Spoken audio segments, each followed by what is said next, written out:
Welcome to the fantasy audiobook. One Piece. I ate forest mythical fruit and my code name is Green Bull. Chapter 81. Hey, John, do we really want to sleep on the warship tonight? Jaji followed John and asked very dissatisfiedly. They had been living on the warship for several days. They originally thought they could have a good rest today, but they didn't expect that they would have to sleep on the warship in the end. Guillaume snorted at Kaki with great dissatisfaction. Is this the problem now? As soon as Guillaume opened his mouth, Cake changed his face in an instant, with a dog-licking look on his face. Miss Guillaume says no, then it's not. It's really my dream to be able to sleep on a warship with Miss Guillaume. Whoever sleeps with you, get out. Everyone has become accustomed to Jaji's daily performances, and no one takes them seriously. John, it seems that we will have to rely on our own strength to deal with the Big Mom pirates tomorrow, Pemberton said. The result of their previous discussion was to try to gather the strength of the Rhodes Kingdom and work with them to deal with the Big Mom pirates. This way the winning rate would be higher. But looking at the appearance of the king and his son, it was almost impossible for them to send troops together tomorrow.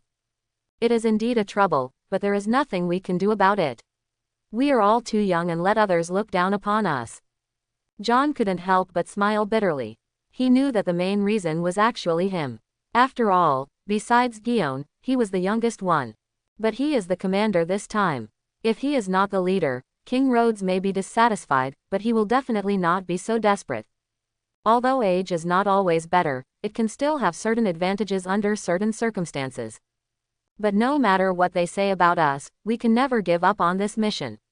Big Mom pirates, we still have to fight, but the risk may be greater. Will you blame me? It would be a lie to say that I didn't feel sorry. After all, it was my first time leading a team, so many problems had arisen, and the opponent was still a strong opponent, so the emotions of my companions were still very important. White said calmly, the time when the Golden Lion attacked the G7 branch, the danger was greater. Who can I blame? Since you have chosen to become a navy, you must bear the corresponding responsibilities. If everyone chooses to avoid it because of the great danger, then what's the point of the Navy's existence? He has been in the Navy for more than 10 years, has experienced many life and death battles, and was almost destroyed along with the G7 branch, so he sees it more calmly than many people, and his mentality is not comparable to that of ordinary people. Niang also followed up and said, I don't know the big reason, just do it with the pirates, why do you think so much? The cautious Pemberton smiled bitterly. What else can we do? We have already reached this point. Is it possible that we can still leave? None of the captains said anything discouraging, let alone left. Several people supported him, and John was also moved. He was still very confident in his own strength. Unless Big Mom Charlotte Lingling came in person, other members of the Big Mom Pirates group, he would not afraid. Since everyone has the same idea, let's take a good rest today and face the Big Mom Pirates tomorrow. I want to see how strong the Big Mom pirates are. If it were Big Mom, the four emperors, decades later, John would really not have the courage to speak out about confrontation, but the Big Mom pirates now are different from those in the four emperors era. Most of the strength of the current Big Mom pirates lies in Charlotte Lingling. The other pirates combined are not as powerful as her alone. In fact, most pirate groups are like this now. Except for a very small number of giant pirate groups, most of the other pirate groups rely on the name of the captain or a few elite members on the ship. The pirates are no better. It is precisely because of this that the Navy does not take most of the pirate groups seriously, because it is difficult for them to become popular. But once a certain pirate group gathers a large number of famous pirates and wildly expands its power, it will attract the Navy's great attention. Just like today's Golden Lion pirate group, it is the Navy's primary target. I heard that Charlotte Lingling was also a beauty when she was young. I wonder if I will have a chance to see her this time. Forget it, it's better not to see this crazy woman. John was thinking wildly and became curious about whether Charlotte Lingling was a beautiful woman when she was young. The night passed quickly. Many people did not sleep well this night, and they were all thinking wildly about what would happen tomorrow. However, John's ability to adjust was still very good. Even if they didn't have a good rest, they were still in very good condition and energetic after waking up in the morning. John and the others did not wait long. Soon a kingdom soldier came to them and told them that the pirate ship of the Big Mom pirates had been spotted approaching, and asked John and the others to lead the troops there quickly. Walk. John did not hesitate and immediately led hundreds of soldiers under his command to follow the guard. The Big Mom pirates will land from here soon. His Majesty the King asked me to bring you here. The guard who brought John and the others over said that and ran away. This is crazy. John watched him leave in stunned silence. These people from Rhodes country were really shameless. No one came out. They just wanted to let their navy face the Big Mom pirates. What were they planning? John knew it all.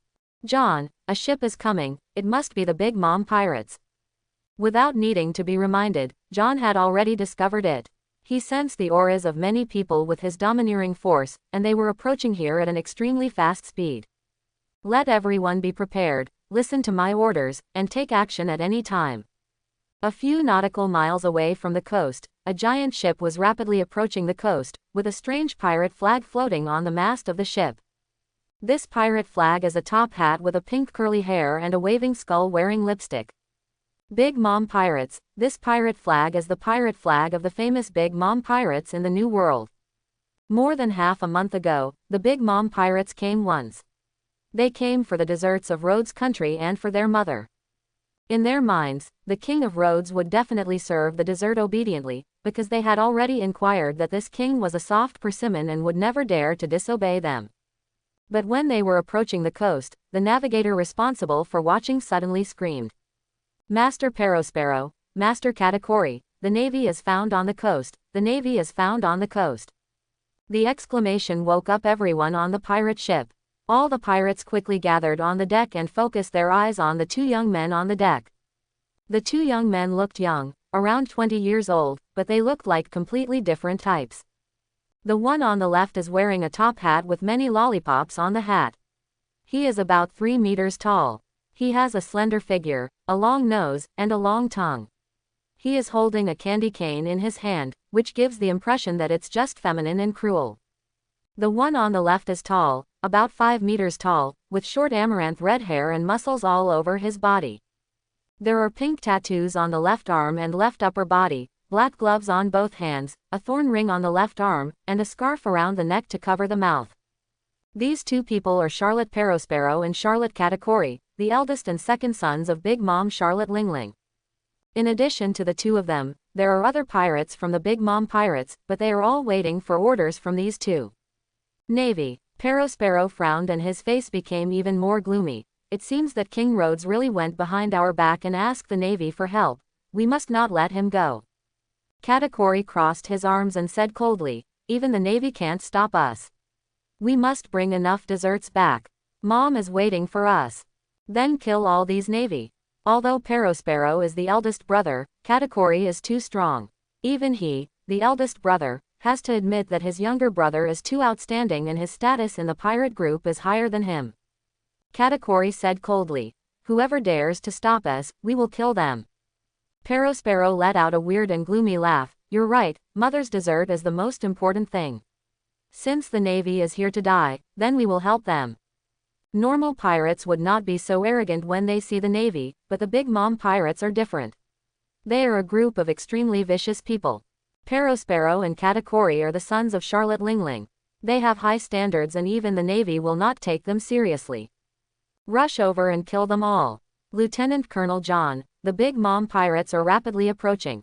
Do you want to launch an attack? John said coldly. When you get close, shoot directly. Isn't it good to shoot directly? Pemberton hesitated at John's order. I think we should talk. It would be best if we can force them away. If that doesn't work, it's not too late to fight. Hey, how can you be so naive? Jaji looked at Pemberton with disdain. He really didn't know what to say about Pemberton's naivety. White said, "There is no need to think about negotiations. Even if we want to talk, others may not give us the opportunity. Additional, Nyong, let everyone get ready, don't let the Big Mom pirates land easily." Both sides had almost no hesitation and were ready to attack each other directly. Fire. After the pirate ship approached the firing range, the pirate ship and the Navy on the shore opened fire at the same time. Bang bang bang. For a moment, there was a barrage of gunfire, but to be honest, the level of thermal weapons in this world is far from enough. There is no sight and the shooting distance is very close. At this time, the distance between the two sides is several hundred meters. At such a distance, it is not easy for ordinary people to hit one shot out of 10. Only those gunners who specialize in sniping may be able to achieve a high hit rate. Now that the attack has begun, John will naturally not be idle.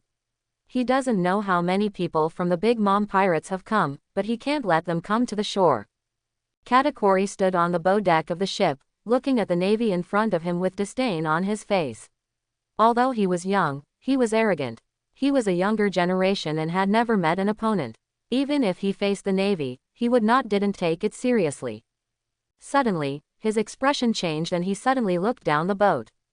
A shocking scene occurred. A large number of green algae and a large number of aquatic plants suddenly appeared around the bottom of the boat. The difference is that these common aquatic plants have grown extremely huge at this time, and wrapped around their ship at an extremely fast speed, causing their ship to shake suddenly and its speed to drop sharply. There were many pirates on the ship. They all staggered. What's going on? Why do so many plants suddenly appear in the water? Perospero watched in amazement as their pirate ship was entangled in a large number of aquatic plants. Must be the navy. The pirate ship was unable to move, and Katakuri suddenly said coldly, "Have someone cut down all the plants below." The pirates on the ship immediately took action and quickly chopped down the aquatic plants that were spreading to the ship.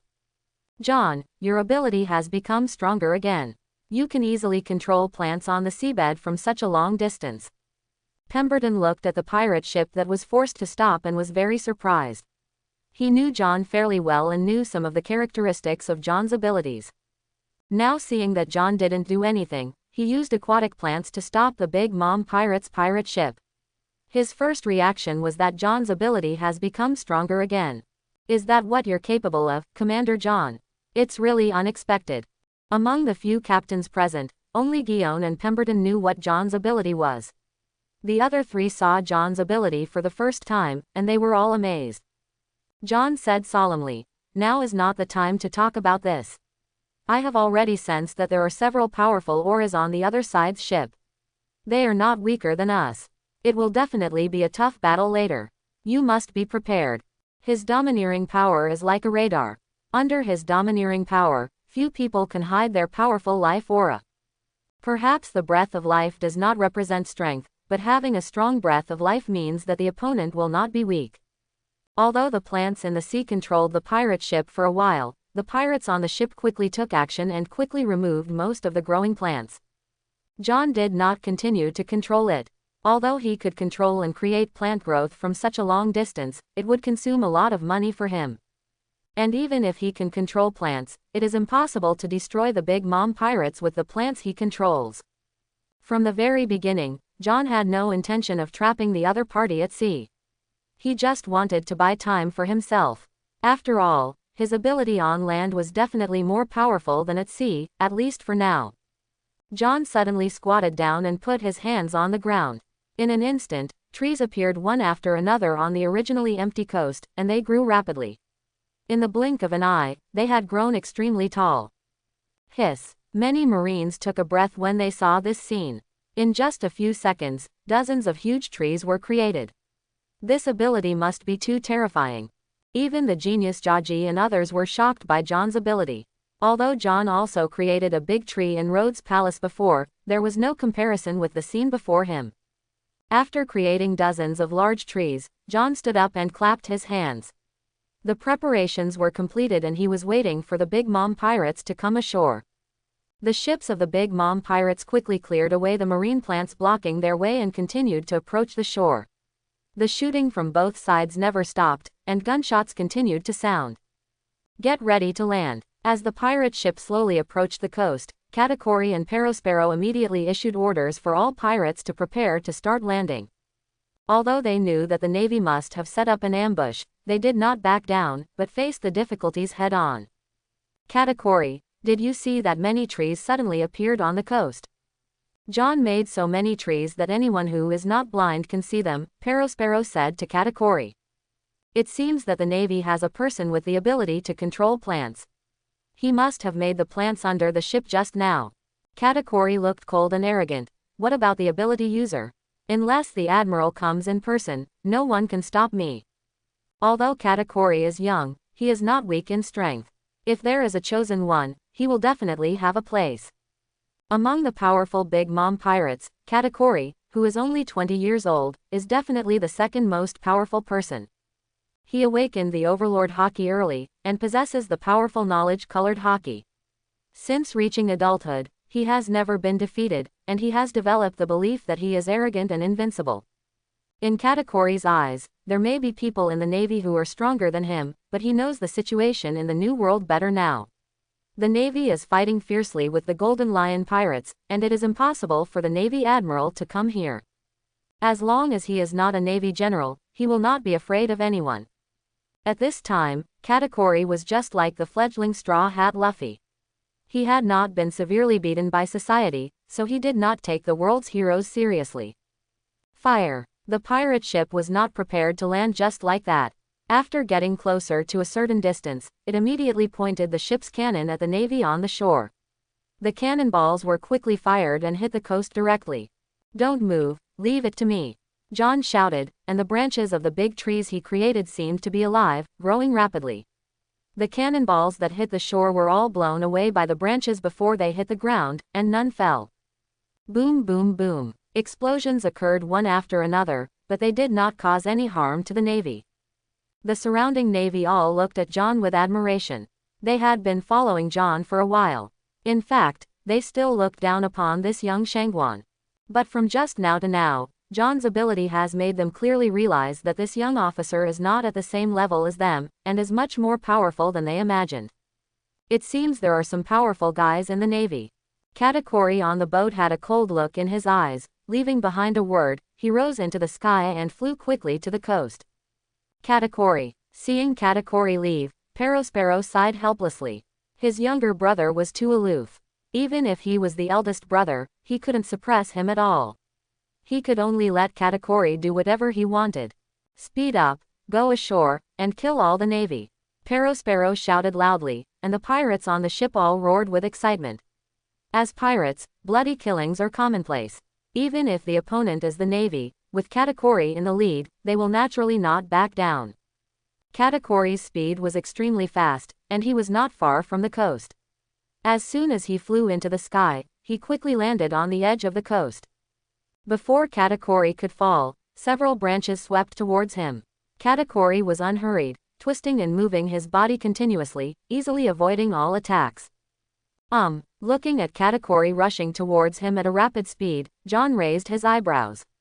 This person was one of the powerful auras he sensed, but he didn't expect that the other person would actually charge over alone. He was really brave for a skilled person. "Leave this man to me, Cake, Guion. You can command the army to deal with other pirates." Although he still doesn't know the identity of this person, John guesses that if the other person dares to charge at him like this, he must be an extremely confident person. Maybe he is the leader of the Big Mom pirates this time. Such a strong person will naturally have to let him be the strongest to deal with it. After Katakuri landed on the shore, he really saw the dozens of big trees standing in front of him. Before he could make any move, a young man wearing a Navy Justice coat suddenly appeared in front of him, and he could see clearly that when the Navy came over, the branches of the trees quickly gave way. "Road. Is he the one with the ability to control plants?" Katakuri's eyes were cold. John also looked at Katakuri.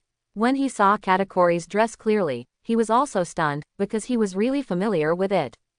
Is this guy Katakuri? The most popular among the Big Mom pirates is definitely not Charlotte Lingling, but her second son, Charlotte Katakuri. Among the future Yonko pirates, Katakuri can definitely be said to be the royal deputy of the Big Mom pirates. The hegemony he possesses is truly one of the most terrifying in the pirate world. Although Kaji, who is known as the Invincible, was defeated by Straw Hat in the end, anyone who has watched the process can see that if Kaji hadn't been suspected of betraying him and had the aura of the protagonist, Straw Hat Luffy would definitely be inferior. A piece of Katakuri. The Haki who can predict the short future, in the plot of One Piece, seems to be only Kaji for the time being. Although Straw Hat Luffy is also evolving, it is obvious that he is still not as good as Kaji. However, John was surprised and not nervous. No matter how strong Ka-er was in the future, that would be the future. Now, Ka-er is about the same age as him. Unless his precognitive ability is innate, it is hard to say whether he has awakened or not, so there is no need to be too worried. Our Navy has taken over the affairs of the Rhodes country. If you want to deal with the Rhodes country, you have to get through us first. John said to Katakuri coldly.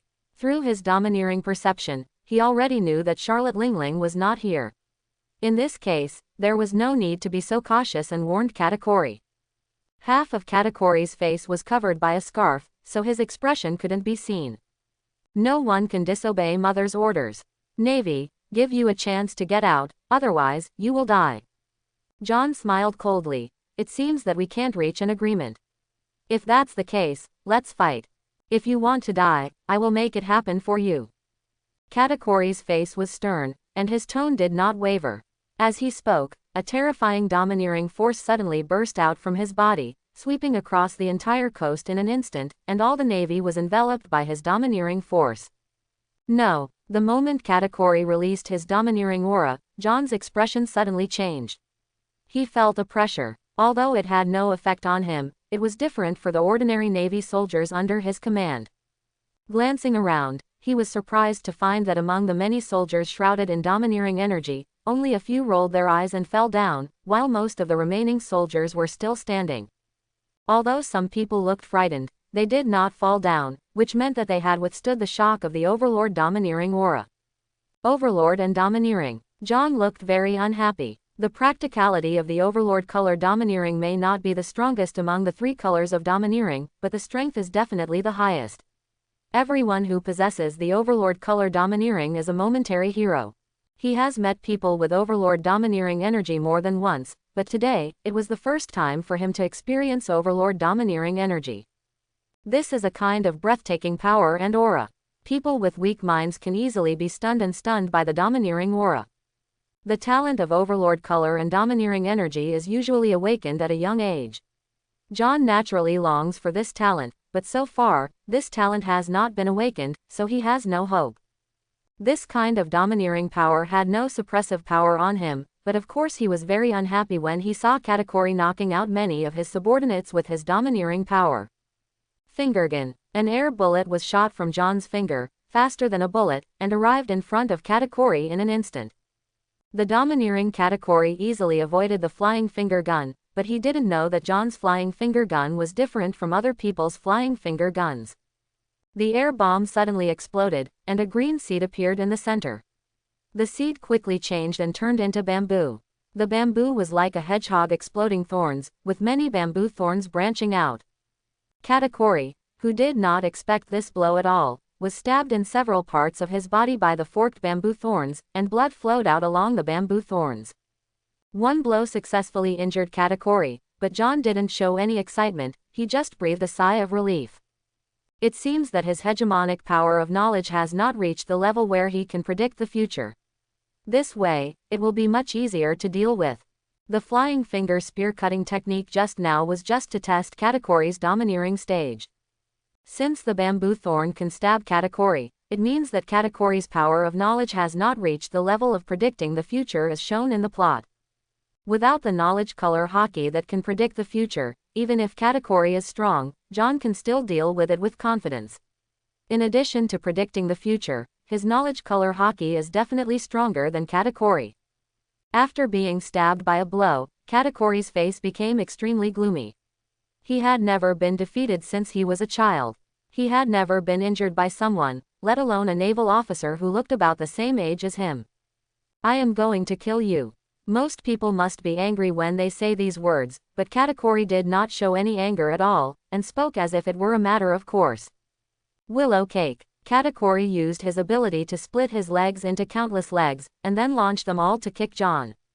Countless stones were shattered on the ground by Katakuri's kicking skills, but John seemed to have predicted it in advance, dodging Katakuri's flying kicks accurately every time.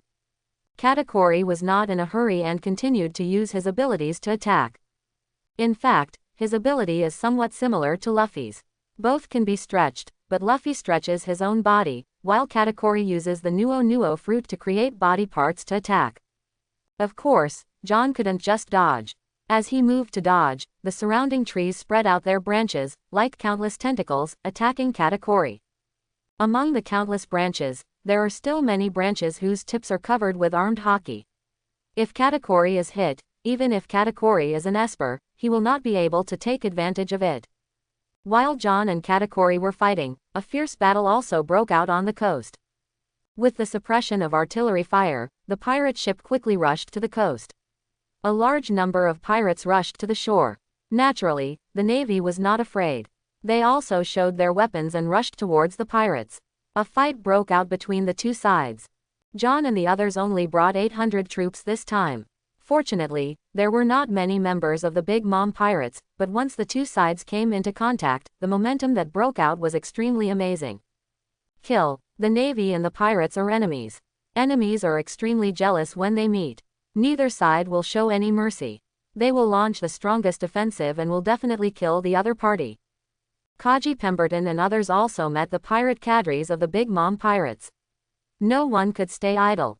The entire coast turned into a battlefield and a bloody fight began. In a town not far from here, King Rhodes is hiding here with his people.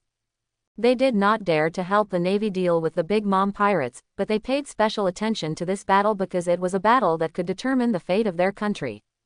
Your Majesty, the navy and the pirates of the Big Mom pirates have started fighting. After listening to his men's reports, Prince Rhodes asked eagerly, what was the result? They have just started fighting. We don't know how it will end yet. Judging from the noise they made, I'm afraid it will take some time to determine the winner. King Rhodes' expression relaxed slightly. It seems that these navy are not all useless. I hope they can stop the Big Mom pirates. The Prince of Rhodes said disdainfully. Father, even if they block this wave, what will happen next? Big Mom did not appear this time. What should we do if Big Mom appears next time?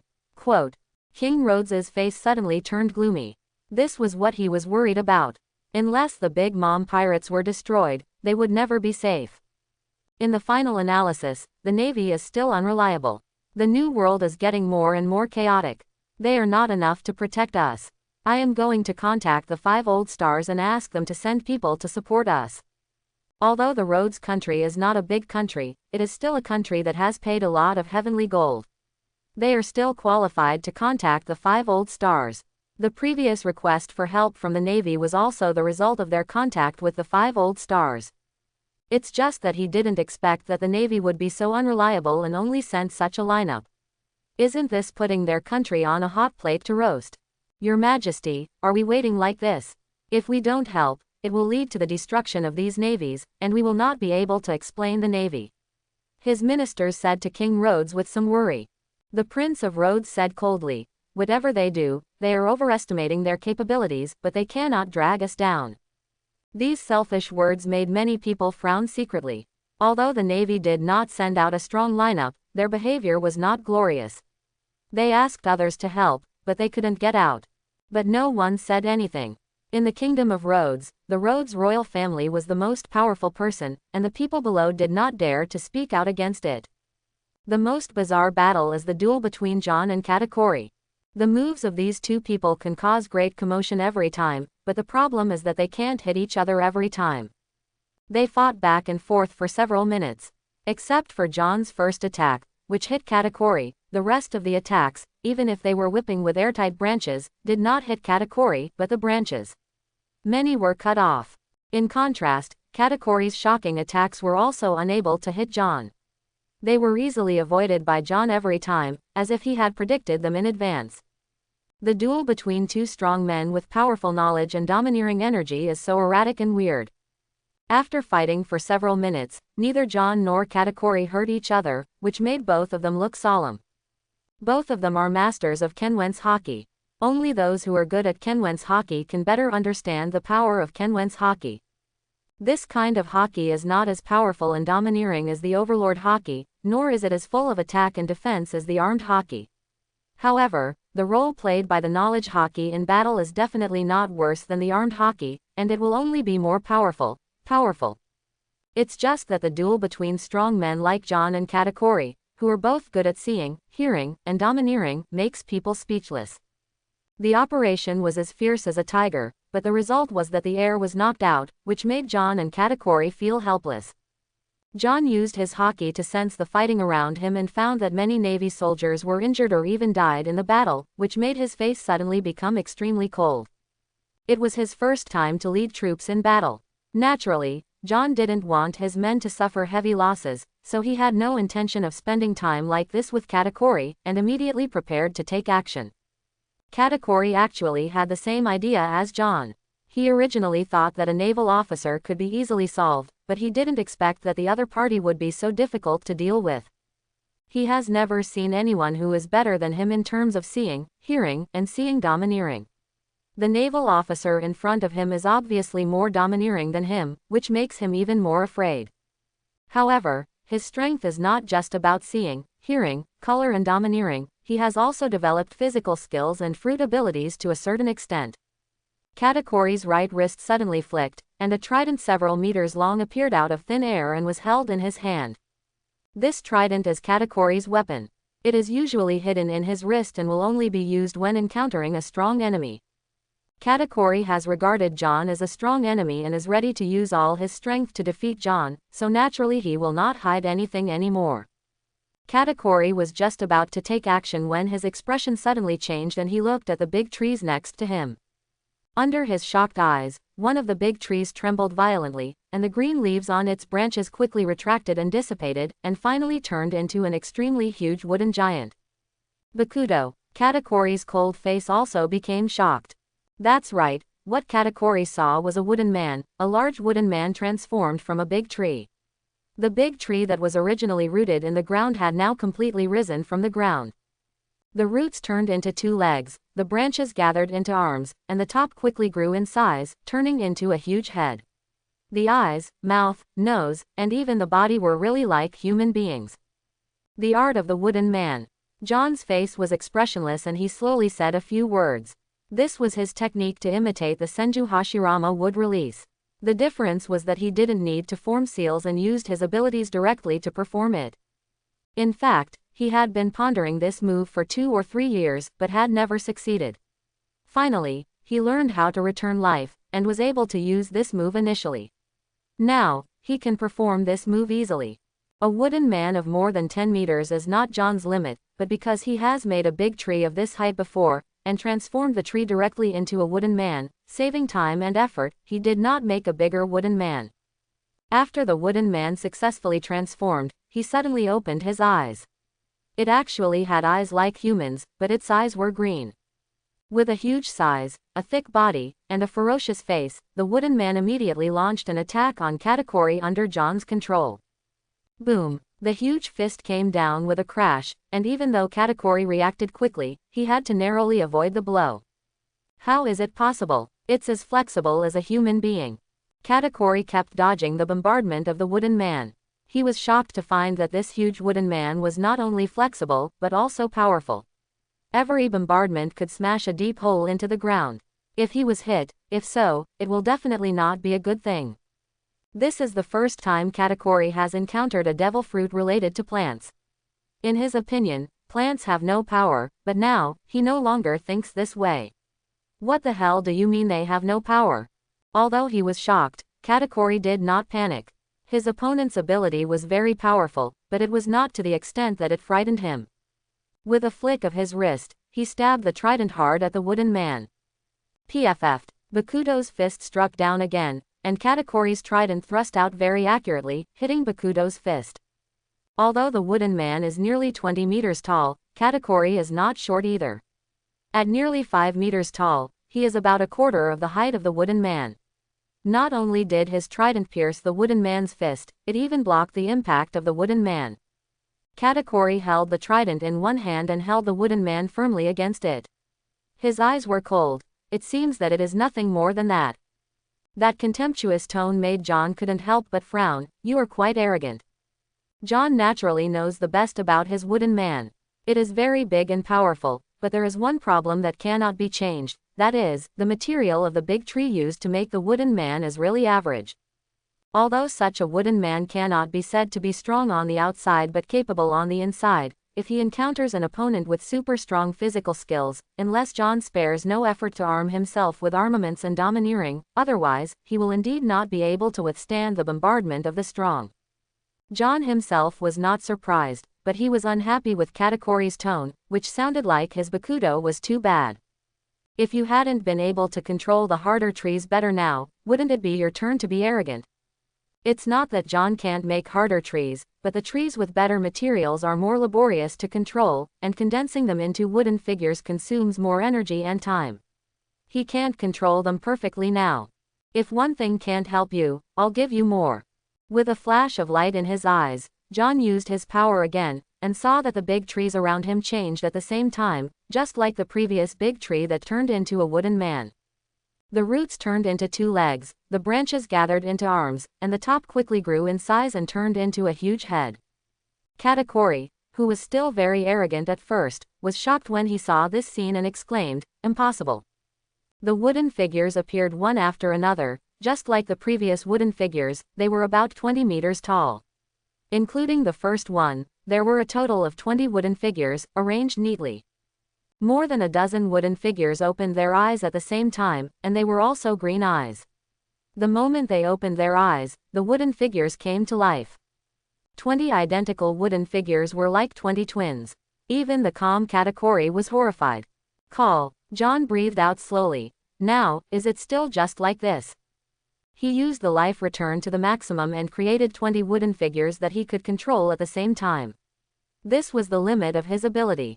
Fortunately, his mental power was strong enough, otherwise it would be impossible to control 20 wooden figures at the same time. The level of a wooden person. Although controlling 20 wooden figures at the same time is not as flexible as controlling one with full concentration, it is more powerful in combat. 20 huge wooden men, under John's control, attacked Katakori at the same time. As for a wooden man, Katakori can easily dodge and counterattack, but if 20 giants attack at the same time, although they are not particularly flexible, the more they are, the more aggressive they will be. Katakori could no longer care about anything else, trying hard to calm down, using all his strength to unleash his haki, avoiding the Bakudo's bombardment while trying to find a way to counterattack. But 20 wooden men were too many.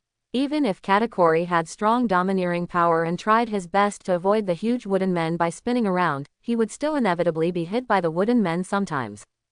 Although Katakori is young, he has already mastered armament haki, so after being hit by the wooden man, he was not seriously injured, but only suffered some minor injuries, which did not affect his combat power too much. It was not easy for John at this time. He controlled 20 wooden men at the same time. Even with his strong mental strength, he was under great pressure. Not only did he have to control the wooden men, but he also had to catch Katakori's weak attack. It's also impossible to distract yourself from other things. The duel between John and Katakori created a momentum that was no worse than the battle involving thousands of people over there, because the power of 20 wooden men was so astonishing. This time, the Big Mom pirates felt that they could securely take over the Kingdom of Rhodes, so they did not mobilize with all their strength. Instead, they only dispatched the pirates led by the brothers Perospero and Katakori. Although their strength was not weak, the navy they encountered such as Kaji were also the elite of the navy, so after the fight, there was no take advantage. On the contrary, in the navy, John had a slight upper hand against Katakori. In addition, Kaji, Pemberton, Guion and others were all geniuses in the navy. The pirates of the Big Mom pirates were basically can't resist them. The navy originally had a larger number, and with the strong attack of Kaji and others, the Big Mom pirates, who came with full confidence, were suddenly defeated, and were gradually suppressed by the navy. Perospero is the eldest son of Big Mom. His talent is much lower than that of Katakori. However, because of his ability to lick the fruit, and as the son of Charlotte Lingling, he received unusual teachings, so his strength is still very strong. It's just that the Jaji and others he met this time were all geniuses. As the deputy general, Jaji fought with Perospero alone, completely holding him back and letting Perospero unable to command the pirates under his command. At this time, you can see the difference between pirates and the navy. After all, the navy is a regular army. The soldiers have undergone strict training and their overall quality is relatively high. The pirate side is different. Even for a large pirate group like the Big Mom Pirates, the quality of the pirates is relatively poor. It's okay if there is someone to command them. But if there is no one to command them, it will be difficult if they fight independently. There is no cooperation. Just like now, Katakuri and Perospero were both restrained. Even though there were other pirate cadres present, they were unable to command the entire scene. This also caused the pirate team to become chaotic, and they were completely suppressed by the navy. Although the battle scene was not one-sided, if this situation continues, the Big Mom Pirates will definitely be defeated. What? Those Marines really blocked the Big Mom Pirates? The people who were most shocked were undoubtedly those in the Kingdom of Rhodes. From King Rhodes to other ministers, almost no one thought that the naval force led by John could stop the famous Big Mom Pirates. But not long after the battle started, the result was beyond their expectations. Not only did John and the others block the Big Mom Pirates, they also gradually gained an advantage and began to suppress the Big Mom Pirates. Your Majesty, it seems that the Navy has a great chance of winning now. Should we take this opportunity to support the Navy? King Rhodes and his son looked at each other. Before, they strongly opposed joining forces with the Navy to face the enemy. Now that the Navy has the advantage, if they attack again, wouldn't they slap themselves in the face? Prince Rhodes said, "Father, I don't think we can take action. Even if they repel the Big Mom Pirates this time, who can guarantee whether the Big Mom Pirates will attack again? If we take action, they will definitely be resented by them, and the gains outweigh the losses." King Rhodes looked hesitant. He wanted to attack, but he had scruples. As the king of a country, he had not actually experienced much trouble. Rhodes was also a relatively peaceful country, so he basically did not have much decision-making ability. After listening to his son's words, he felt that it made sense. The Navy could not be stationed here at any time to protect them, but those pirates were all lawless people, so it was better not to cause too much trouble. As the king of a country, such a responsibility is really impressive. At this time, he is still thinking about hedging his bets. After creating 20 wooden men, the battle still couldn't be resolved quickly, which made John very dissatisfied. Although Katakuri is young, his strength is truly unparalleled. Both his physical skills and fruit abilities have been developed very well. However, judging from his use of the fruit abilities, he should not have reached the level of fruit awakening yet. "I don't have time to drag you on." A cold light flashed in John's eyes. Katakuri was suppressed by him. But if the situation continues, it will not be easy to defeat Katakuri. After all, Katakuri's physical fitness is amazing and he is very durable. His own mental power could not always allow him to control Muren as he wished.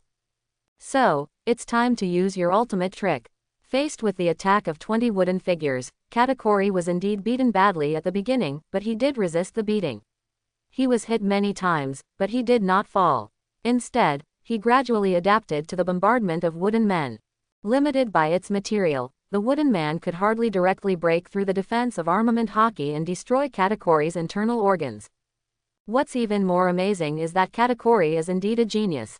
Under such circumstances, he actually began to hone his knowledge and color hockey. By avoiding Bakudo's attacks, his knowledge and color hockey was slowly improving. Even at a certain moment, he seemed to see the future, and saw the attack in advance. This was different from the prejudgment and avoidance of the hockey who had witnessed the attack, but avoidance in advance. This discovery surprised Katakuri. He could feel his progress, so although he was hit many times, instead of being angry, he became calmer and calmer. Just when he was thinking about continuing to improve his domineering power, a voice suddenly appeared in his ears. Left. Katakuri moved to the right almost without thinking, but what followed was a wooden fist that knocked him away. Katakuri, who was hit to the ground, was about to dodge when faced with another wooden attack, but the voice just now appeared in his ears again, up above. As soon as he raised his head, Katakuri was blown away again. His body was like a sandbag and was continuously bombarded by wooden men in midair. Katakuri looked ferocious, and he was able to withstand being hit several times in a row. However, the sudden voice that appeared in his ears made it impossible for him to remain calm anymore, and the effect of his aura dropped sharply. As a result, he was hit multiple times in an instant, and it was difficult for him to even control his body. Bang, bang, bang. Katakuri was really blinded. The constant sounds in his ears made him unable to concentrate at all. The effect of his hockey also dropped sharply, causing his evasion efficiency to drop sharply. He was beaten in a very embarrassed state. Although armed with hockey's resistance, Katakuri was bombarded many times with great force and suffered serious injuries. Now he has almost no ability to resist. Another bombardment knocked Katakuri to the ground, and then a wooden man stepped hard and pushed Katakuri into the ground. It hurt just to look at it. The fact is that it really hurts. Since Katakuri became famous as a boy, he has never been beaten so badly by anyone. Before, the fight was indistinguishable, but after just one change, such an earth-shaking change has occurred. What's going on with that sound? Katakuri, who was blasted to the ground, tried his best to break free. As soon as he hit the ground, a mouthful of blood couldn't help but spurt out.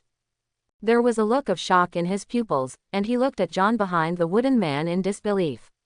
He didn't know what the sound that just appeared in his ears was about, but he knew that it must be related to John. You can still stand up, it's really tough. John was also shocked when he saw that Katakuri could still stand up. He had been hit by the wooden man so many times. If it were a normal person, he would have died dozens of times, but this guy still has some energy left. In that case, I'll defeat you in one fell swoop. John was preparing to defeat Katakuri in one go, but Perospero, who was fighting with Kaki over there, suddenly shouted at Katakuri, "Katakuri, the navy has been prepared, let's withdraw." Quote. Katakuri's face was gloomy. He also noticed his own passivity, but Perospero asked him to retreat, which was still unacceptable to him. He was not the kind of person who could easily accept defeat. But after Perospero yelled, the other pirates were quickly retreating towards the pirate ship on the coast.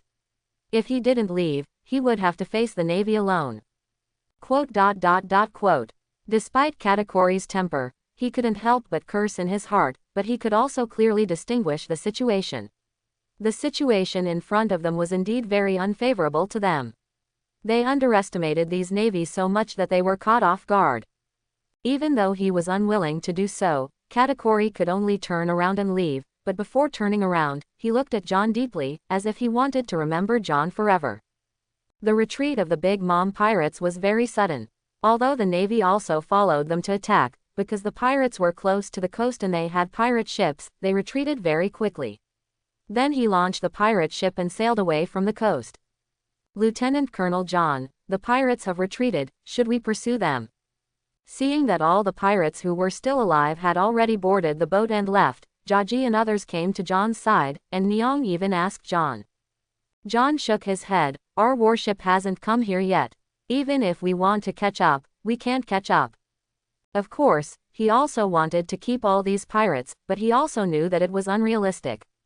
Dealing with one Katakuri was already strenuous enough. If these pirates wanted to escape, he really had no good solution. After all, there are no ships at sea. Even if he can make wood, can he catch up with the pirate ship? Before coming, he asked his soldiers to bring the warships over, but the battle between them didn't last long. The Big Mom pirates were about to retreat, and their warships couldn't even get here in time. Don't chase after the bandits. The Big Mom pirates are still capable of fighting. If we catch up rashly and fight on the sea, even if we can catch them, we will definitely suffer heavy losses. White, who was experienced in combat, also spoke at this time. Nyong shouted unwillingly. Isn't the Big Mom pirates a famous pirate group in the New World? They have just been fighting for a long time and they retreated. Isn't it too inexperienced? Nyong, who was young and eager to achieve great results, was of course very unhappy when he saw the credit go away. White said solemnly, that's because Big Mom didn't show up. Otherwise, the result wouldn't be like this. White, who has been in the New World for many years, knows very well what kind of monster Charlotte Lingling is. He doesn't recognize the pirates who just came, and they are obviously not the famous big pirates. In White's view, the Big Mom pirates did not send out a well-known big pirate. Such power is obviously nothing. Their ability to defeat these pirates is not something to be proud of. Cake asked, we have defeated the Big Mom pirates, does that mean the mission has been completed? Guion said, Lieutenant General asked us to solve the troubles in Rhodes country, it is not just as simple as repelling the Big Mom pirates. Is it possible that we should be stationed here to protect Rhodes? Pemberton asked with a frown. Guion didn't know how to answer, so he could only look at John. John was also thinking that the task he gave him was indeed to help the Rhodes country deal with this trouble. Although Katakuri and others had been severely beaten now, it was not up to them to decide whether the Rhodes country's trouble would end. But it's up to Charlotte Lingling. But he also said that if they encounter Charlotte Lingling, they can retreat voluntarily. This means that there is no need to fight with Charlotte Lingling and they can selectively abandon the mission. Coupled with the attitude of King Rhodes and his son towards them, John did have the idea of leaving away. But if they just leave like this, and if the Rhodes kingdom is attacked by the Big Mom pirates again, King Rhodes and his son will definitely slander the navy. He doesn't care, but he doesn't want to implicate the crane behind him. Seeing that John was still hesitating, Pemberton immediately said, "John, you are just too hesitant. Why are you thinking so much? With the attitude of the people in Rhodes country, we can help them fight off the Big Mom pirates. Even if the mission is completed, is it possible to stay and watch their eyes roll? Be decisive and withdraw directly." Quote. John was speechless. He said it nicely, but how could he not guess what Pemberton was thinking? This guy was more afraid of the Big Mom pirates coming out in force. Then it would not be so easy for them to leave. Guion, you should contact Admiral Suru as soon as possible and ask her for instructions. What should we do next? After thinking about it for a while, John felt that it was not good to leave directly, so he asked Guion to ask Lieutenant General He for instructions. If General He agreed to their departure, then they would not need to think so much. Okay, I'll contact the Lieutenant General when we get back to the warship. Guion replied with a nod. Lieutenant Colonel John, people from Rhodes are approaching and want to meet you. Hearing the report from his soldiers, John and the others suddenly became very unhappy. During the previous battle, they did not show up. Now that they have repelled the Big Mom pirates, they have come out. It is obvious that they watching the battle nearby. John snorted coldly and said, "Pemberton, you go deal with them. Others, follow me to clean up the battlefield and treat the wounded." He was too lazy to talk nonsense with the king's ministers in the Rhodes kingdom, so he handed over the power of negotiation to the smooth Pemberton and then followed the others to clean up the battlefield. Although this battle did not last long, many soldiers were injured and killed. Half a month later, it was still the same port, but it was different from the first time they arrived half a month ago. This time, John and the others boarded the warship to prepare to evacuate the country of Rhodes. "John, King Rhodes insists on meeting you and threatens to report you to the 5 Old Stars if you don't meet him." Pemberton ran to the warship and found John, with a look of complaint on his face. John didn't show any expression of surprise or dissatisfaction. He had expected this. In fact, during the past half-month, King Rhodes came to him more than once, but he pushed him away. But today, he is leaving. No matter what, he needs to give an explanation to King Rhodes. "Let's go, I'll go with you to see him." The reason why he hadn't seen anyone from Rhodes for half a month was not because he was afraid of them, but because he didn't want to get involved with them. King Rhodes has shown goodwill many times since they defeated the Big Mom pirates last time, but John is not a generous person. On the contrary, he is a bit vindictive. He was very dissatisfied with the previous embarrassment between King Rhodes and his son, and later sitting on the mountain watching the fight between tigers. Not to mention their different stances, does this have anything to do with him? So even if King Rhodes showed his kindness later, he didn't want to respond. The reason why they stay here for half a month is because Guion contacted Crane, and Crane asked them to stay for half a month. If the Big Mom pirates appear again, they will take action. If the Big Mom pirates do not, if it appears, you can exit Rhodes country. Now that the half-month deadline is up, the Big Mom pirates didn't show up for some unknown reason. Naturally, John didn't want to stay here any longer, so he immediately ordered his men to pack up and prepare to leave. John followed Pemberton and soon met King Rhodes and his arrogant prince. "Your Majesty the King, we have received orders and need to leave. I wonder why you are stopping us." Before King Rhodes could speak first, John blocked the other person's words. King Rhodes suddenly became very embarrassed, and everyone else around him also looked bad. Among them, the prince of the Kingdom of Rhodes had eyes spitting fire. Although he knew that John was very powerful, he still couldn't change his contemptuous attitude. In his opinion, John is just a naval lieutenant colonel, and his father is the king of a country. It is really disrespectful for a naval lieutenant colonel to dare to talk to his father like this. King Rhodes was quite dignified and asked calmly, "It's not that I want to stop you, but if you leave and the Big Mom pirates come again, what should we do? Your navy can't let it go like this." "Then what does His Majesty the King want us to do? Stay and protect your country?" John asked. "Of course, otherwise you can choose another plan and destroy the Big Mom pirates, then all problems will be solved." Prince Rhodes suddenly said to John with a mocking look on his face. John raised the corner of his mouth, not angry at all because of the ridicule. "This is indeed a good choice. The Big Mom pirates are also a serious problem for our navy. I think otherwise, you can help us destroy the Big Mom pirates. No matter what your requirements are, our navy will meet them. How are you doing? You." Prince Rhodes was irritated and pointed at John angrily. John's eyes turned cold. Although he did not have the domineering aura of a king, he still had the aura of a strong man. It was not a big problem to scare an ordinary person. "Lieutenant Colonel John." King Rhodes spoke in time to relieve his son's crisis. "Our country is a member of the world government and has paid tribute to the heavenly gold. As a subordinate agency of the world government, your navy has the obligation and responsibility to protect us. If your actions are spread, it will chill all our participating countries. With your heart, can you bear this responsibility?" With such a big hat thrown off, King Rhodes felt that John would definitely shrink back. After all, in his view, no matter how powerful the navy was, it was still controlled by the world government, let alone a mere naval commander. But John's reaction was beyond his expectation. John smiled slightly. "I really can't bear this responsibility. You can complain to me or even spread the word. But you also have to understand that we, a group of us, have traveled thousands of miles to help you fight off the pirates, but we don't even have a place to live. No, we can only live on the warship, and even eat and drink at our own expense. Is this a country's way of hospitality?" John was not worried at all about King Rhodes going to complain to the 5 old stars of the world government. To put it bluntly, the world government was a big landowner, and they could not afford it early if they had no profit. Moreover, their mission was to repel the pirates and not to defend the Kingdom of Rhodes. Even if the world government really asks questions, John is not worried. There are many tricks in the process, and there will be many ways to evade it. This approach seems shameless, but the rules of this world are like this, and John is not the kind of absolutely righteous person, nor does he have the great ambition of serving everyone. Your navy is too bullying." King Rhodes yelled angrily. John sneered disdainfully, "Your Majesty the King, let's say goodbye here."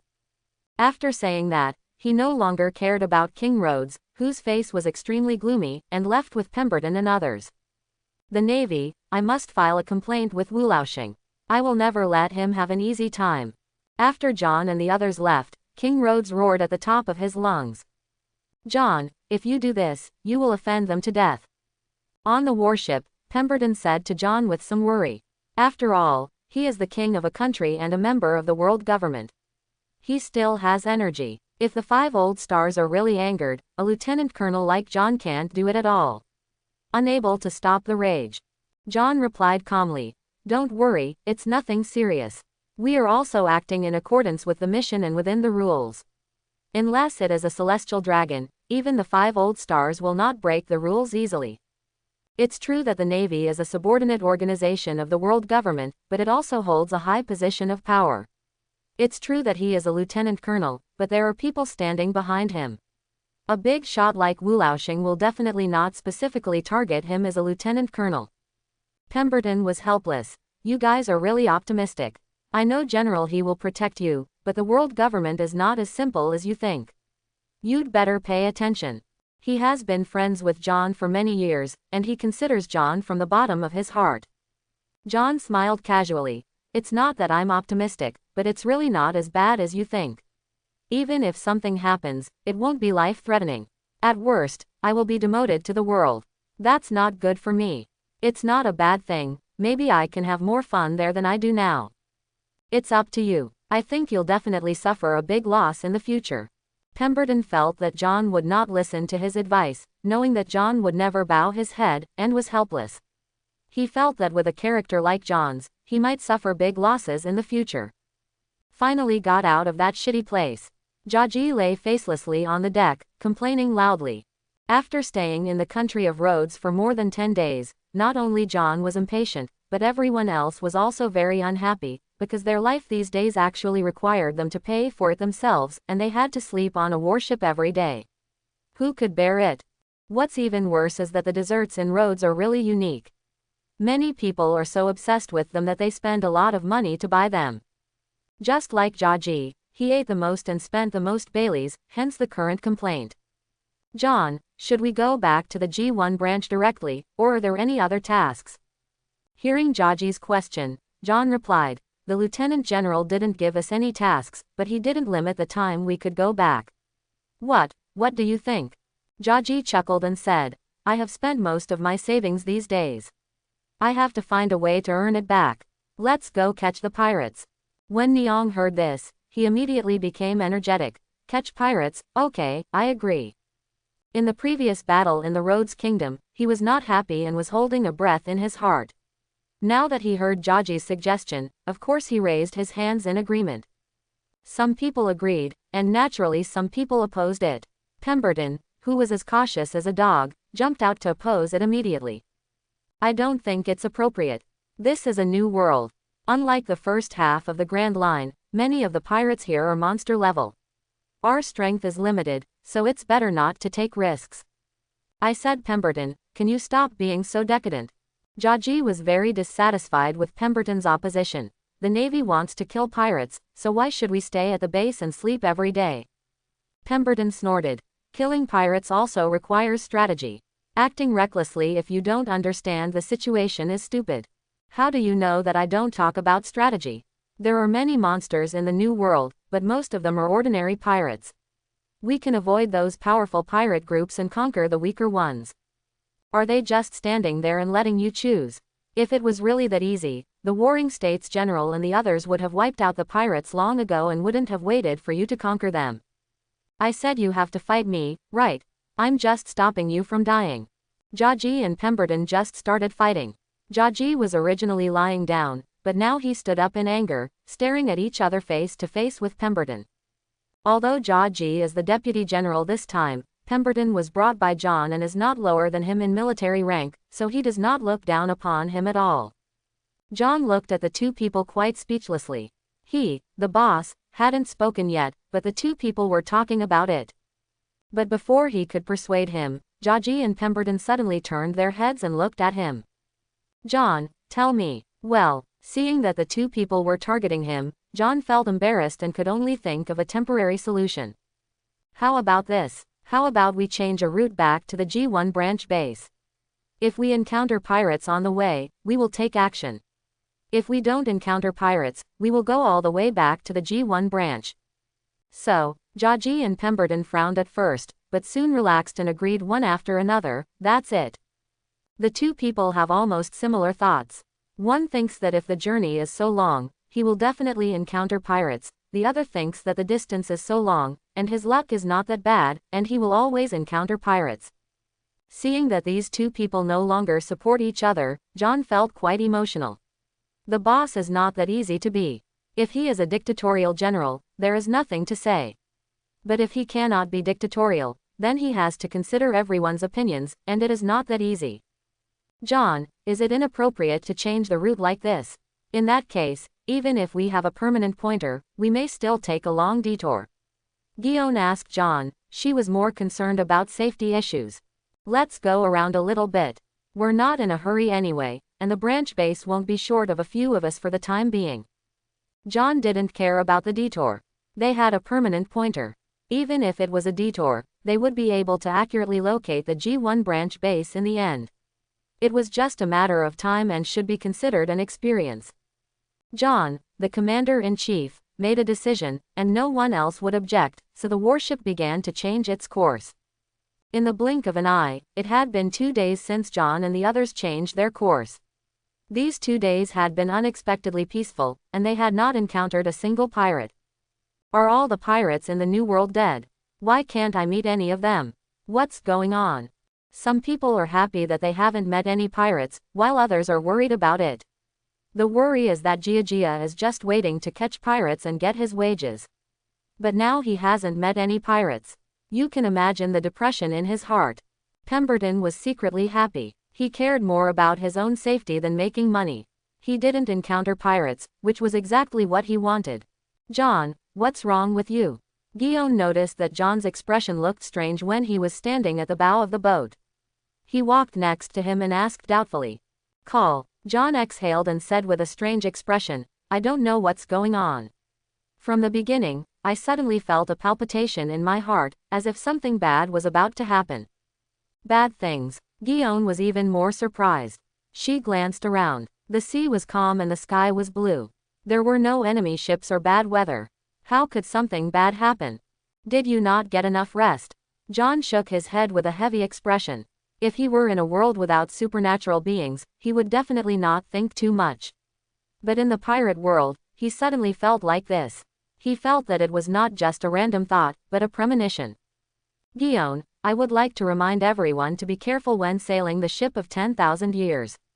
Although Guillaume didn't think anything would happen, seeing that John was so cautious, she could only agree. Okay, I'm going to inform the others and be vigilant all around.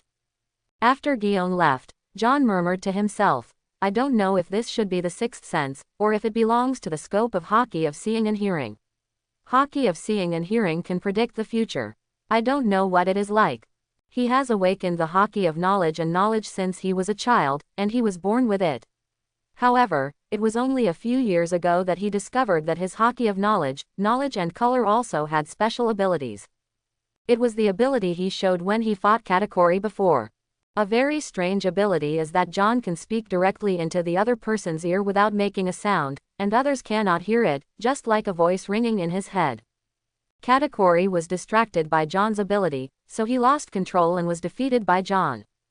Compared with predicting the future and listening to all things, this ability cannot be said to be higher or lower. At least in John's opinion, if this ability is developed to a certain extent, it is also very powerful. It's almost like telepathy. If it is used to transmit information and direct operations, John's role alone is more powerful than dozens of commanders. John has never quite understood the special nature of the hockey of wisdom and color. The scope of this ability is really too large, and it can give birth to all kinds of strange abilities. It is more practical than the other two types of hockey. This time, he didn't know whether his sudden heart palpitations had anything to do with the sight of say hockey, but no matter what, he didn't dare to be careless. As the warship sailed, John's heart palpitations became more and more severe, as if he had a feeling that danger was approaching, but he couldn't catch it specifically, which made him very uncomfortable. Can't sit still and wait for death. John sat down cross-legged, closed his eyes, and used all his power to activate his hockey. Because of his talent, John's domineering power has been growing. When he was very young, his domineering power was able to cover a small island. Now, as long as he seriously uses his domineering perception, he can reach a range of more than 10 kilometers. Although he cannot instantly perceive all the lives within this range, as long as he is given time, he can perceive them one by one. When he exerts his full force of domineering, his range of perception can become even wider. John considers himself to be top-notch in terms of the range of his knowledge, color, and domineering perception.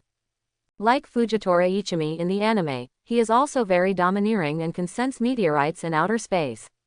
With his fruit ability, he can even pull down meteorites. Fujitora's ability to see and sense is outstanding. John feels that his domineering power is no worse than his.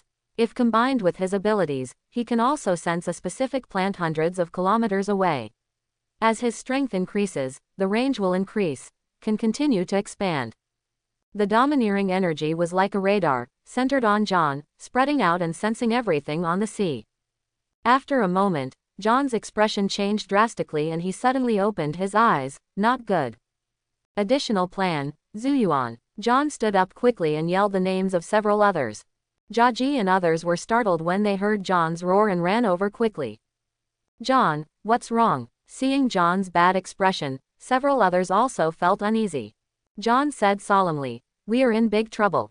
Pemberton asked eagerly, what's the big trouble? Big Mom pirates. What? Big Mom pirates, what do you mean? John said.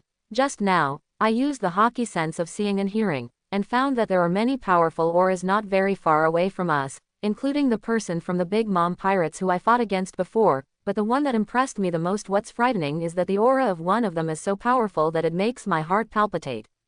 If I guessed correctly, she should be Big Mom, Charlotte Lingling. Big Mom, John, are you sure? After hearing John's words, several people present looked horrified. Everyone has been in the New World for a long time, and they have a certain understanding of the monster-level pirates in the New World. Big Mom, Charlotte Lingling, is definitely one of the best female pirates on the sea at present, and she is also the most vicious one.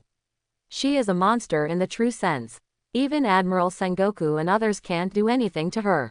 Jaji and others are not sure how strong such a big pirate is, but what is certain is that she is definitely not something they and the light can handle.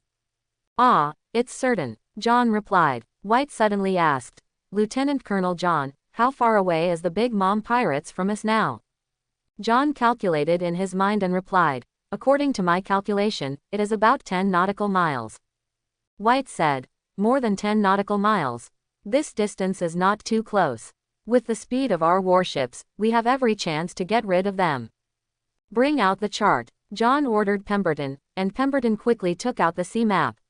This was a sea map of the New World, but it was incomplete and many places were not marked. The sea is different from the land. Various disasters often occur, and even many islands will be submerged and pushed by the sea water. Therefore, even a force as powerful as the Navy headquarters cannot update the sea chart at any time. Several people gathered around the chart and looked at it carefully. According to my perception, the location of the Big Mom pirates is probably here, where we just passed, so we can't look back, we can only move forward. John traced the map with his finger. The next island closest to us is about more than 100 nautical miles away. It will take at least a few hours to reach it. This is under smooth conditions. If there is an accident, it will only be more serious, slow. Jaji suddenly asked, John, I want to ask, how can you be sure that the Big Mom pirates must be chasing us, or maybe they are passing by? Our change of course is also a temporary decision, how can they be so accurate? Are you coming after me? Although there was some truth to his words, John shook his head, be careful with the ship that sails for thousands of years. We have to prepare for the worst-case scenario now and we cannot take it lightly. Okay, you are the commander-in-chief, you have the final say. Jaji shrugged and stopped expressing his opinion. We are not the opponent of the Big Mom pirates yet, so we have only one strategy, to avoid the Big Mom pirates. John didn't say much. All in all, there was only one strategy, which was not to confront the Big Mom pirates head-on. As long as they ran fast, it would be difficult for even the Big Mom pirates to catch up with them. John's idea was correct. If you can't fight, you can outrun, but he ignored one thing. Sometimes, running doesn't necessarily mean you can really run away. When the warship sailed at full speed, it was indeed very fast, but what they faced was not an ordinary character. While the warship was moving, John did not relax his vigilance and used his domineering force to sense the situation from time to time. This time, just as he was sensing it, his expression suddenly changed and he said, John, what did you find again? Guillaume, who had been staying by John's side, asked immediately when he saw John exclaiming. John smiled bitterly. We all underestimated Big Mom. She is not an ordinary monster. I'm afraid we won't be able to get rid of her so easily. What's going on? Guillaume asked eagerly as he couldn't understand what John said. John's face straightened up and he said in a deep voice, Charlotte Lingling is chasing us, but she is not taking a boat, but flying. What? Guillaume was indeed shocked. John's face was solemn. He was not very shocked because he knew Charlotte Lingling better than Guillaume and others. This person was a soul fruit user. Sun Prometheus and Thundercloud Zeus were her strongest Huo. Mitre too has the ability to fly. John sensed that Charlotte Lingling had separated from the aura on the ship and was heading towards them. He knew without even thinking that she must be flying using Thundercloud Zeus. On the sea, as long as the position can be determined and there are no unexpected weather conditions, flying will definitely be faster than a ship. Because of this, John's face was full of worry. If Charlotte Lingling caught up, with her destructive power, she could destroy their warship at will. By then, not many of them would be spared. We can't sit still and wait for death, we must find a way. Chapter 91. Charlotte Lingling, who has the ability to fly, is really a killer, especially in the boundless sea. Once she destroys the pirate ship, John and the others will really have no choice but to wait for death. John didn't want this to happen, so he had to find a way to either go ashore or stop Charlotte Lingling. Can warships still increase their speed? Guillaume shook his head. No, it's already the fastest speed. If it goes any faster, it will be difficult to control and an accident may occur. Accident? Don't worry, let people drive the ship as fast as possible. I will pay attention to the situation of the warship at all times and use my ability to prevent accidents from happening. Now that the weather is normal, the most accident would be capsizing the ship, but John is not worried about this. His ability can make trees, which can stabilize the warship from tipping over in times of crisis. You sure? I'm sure, those accidents are nothing. If Big Mom catches up, that would be the most fatal thing. Under John's command, the warship accelerated again, but this time the acceleration was frightening, because the warship had begun to float a little and was not very stable. After a while, John's face became more and more solemn, because he found that even though they accelerated, Charlotte Lingling was still chasing their position at an extremely fast speed, approaching quickly, and it was probably impossible. How long will it take to catch up? Is it too late? The nearest island land is still far away. According to the speed of movement of both of them, they are likely to be overtaken by Big Mom before they reach land. Speed up, speed up. The warship had been turned to maximum power and had been driven for several dozen minutes. Coming. After such a long time, John had calmed down. He looked at the rear of the warship. He had sensed the powerful aura of Charlotte Lingling, and besides Charlotte Lingling, there were also the auras of two other people. Guillaume, let everyone prepare. Guillaume asked. Okay, I will get everyone ready for battle immediately. John was speechless. What's the point of fighting? There's no need to fight. I want everyone to be prepared to escape. I will try my best to intercept Big Mom later. You should find a chance to leave as soon as possible. How is it possible? Guillaume immediately objected. No, absolutely not, how can we escape? Okay, stop talking, they are already here. As soon as John finished speaking, before Guillaume and others could say anything, they saw lightning and thunder suddenly appear in the distance. Big Mom is here. Prepare for the worst. Everyone is ready with diving equipment. If an accident occurs, escape from the sea. John, do you want to be so decadent? Seeing that John was about to run for his life unexpectedly, Lieutenant General Jaji couldn't help but frown. He was just starting out, and even though he knew how powerful Big Mom was, he never thought of running away without a fight, so he responded to John's order. Jaji simply had doubts. John was also helpless. Among the future 4 emperors, the one who first debuted and became famous was actually Charlotte Lingling. When she was just a few years old, she had already become the king of destruction that frightened the governments of the world. Even after her debut, she was a pirate walking on the peak road. If it were Kaido of the 100 Beasts, John wouldn't be so frightened and want to escape, because Kaido is still in the growth stage and is still far behind the level of the 4 emperors later. But Charlotte Lingling is really different. This pirate is now second only to the 3 legendary pirates. Coupled with the amazing destructive power and flying ability, if Sengoku and Garp are here, there may be some possibility of suppression. Although these people are good in strength, they are really not at that level yet. Being called decadent by Jaji, John did not defend himself, but forcefully asked him to carry out his orders.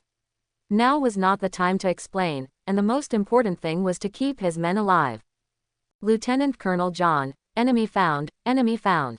Because of John's reminder, someone was always observing the direction he designated, and soon they discovered Charlotte Lingling flying quickly amidst lightning and thunder. Suddenly, everyone looked over and soon saw the huge thundercloud. It's actually true. Jaji and others were secretly shocked. Although they had always heard from John that Charlotte Lingling was flying in the air to pursue her, they were still somewhat doubtful. How could John be so accurate when he was so far away? But now that they saw the real person coming, they no longer doubted that Charlotte Lingling was really flying here. There are 3 people in total, one of them is a woman with the size of a giant, and there are 2 men. The enemy's situation was quickly figured out.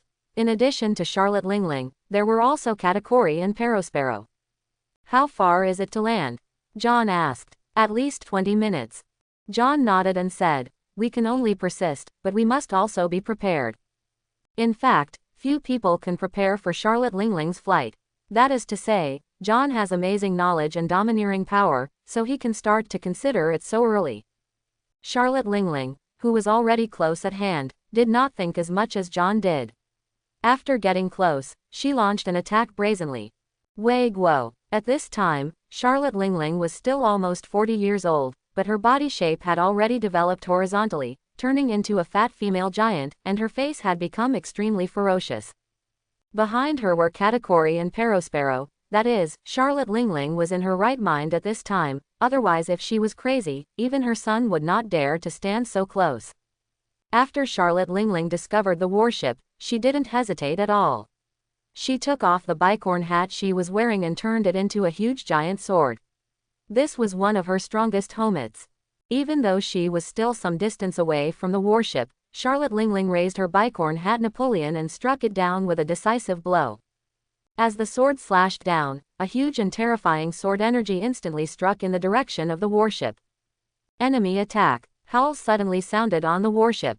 At this time, most of the soldiers gathered on the ship's deck, and almost everyone saw the giant sword energy that was rapidly approaching. We can't let it attack the warship. John shouted and used his ability instantly. He suddenly used the flying finger gun and continuously popped out air bullets. In an instant, in the direction of the giant sword energy, several green teeth first appeared on the sea surface dozens of meters away from the warship, and then instantly turned into 3 large wooden boards, standing on the sea surface.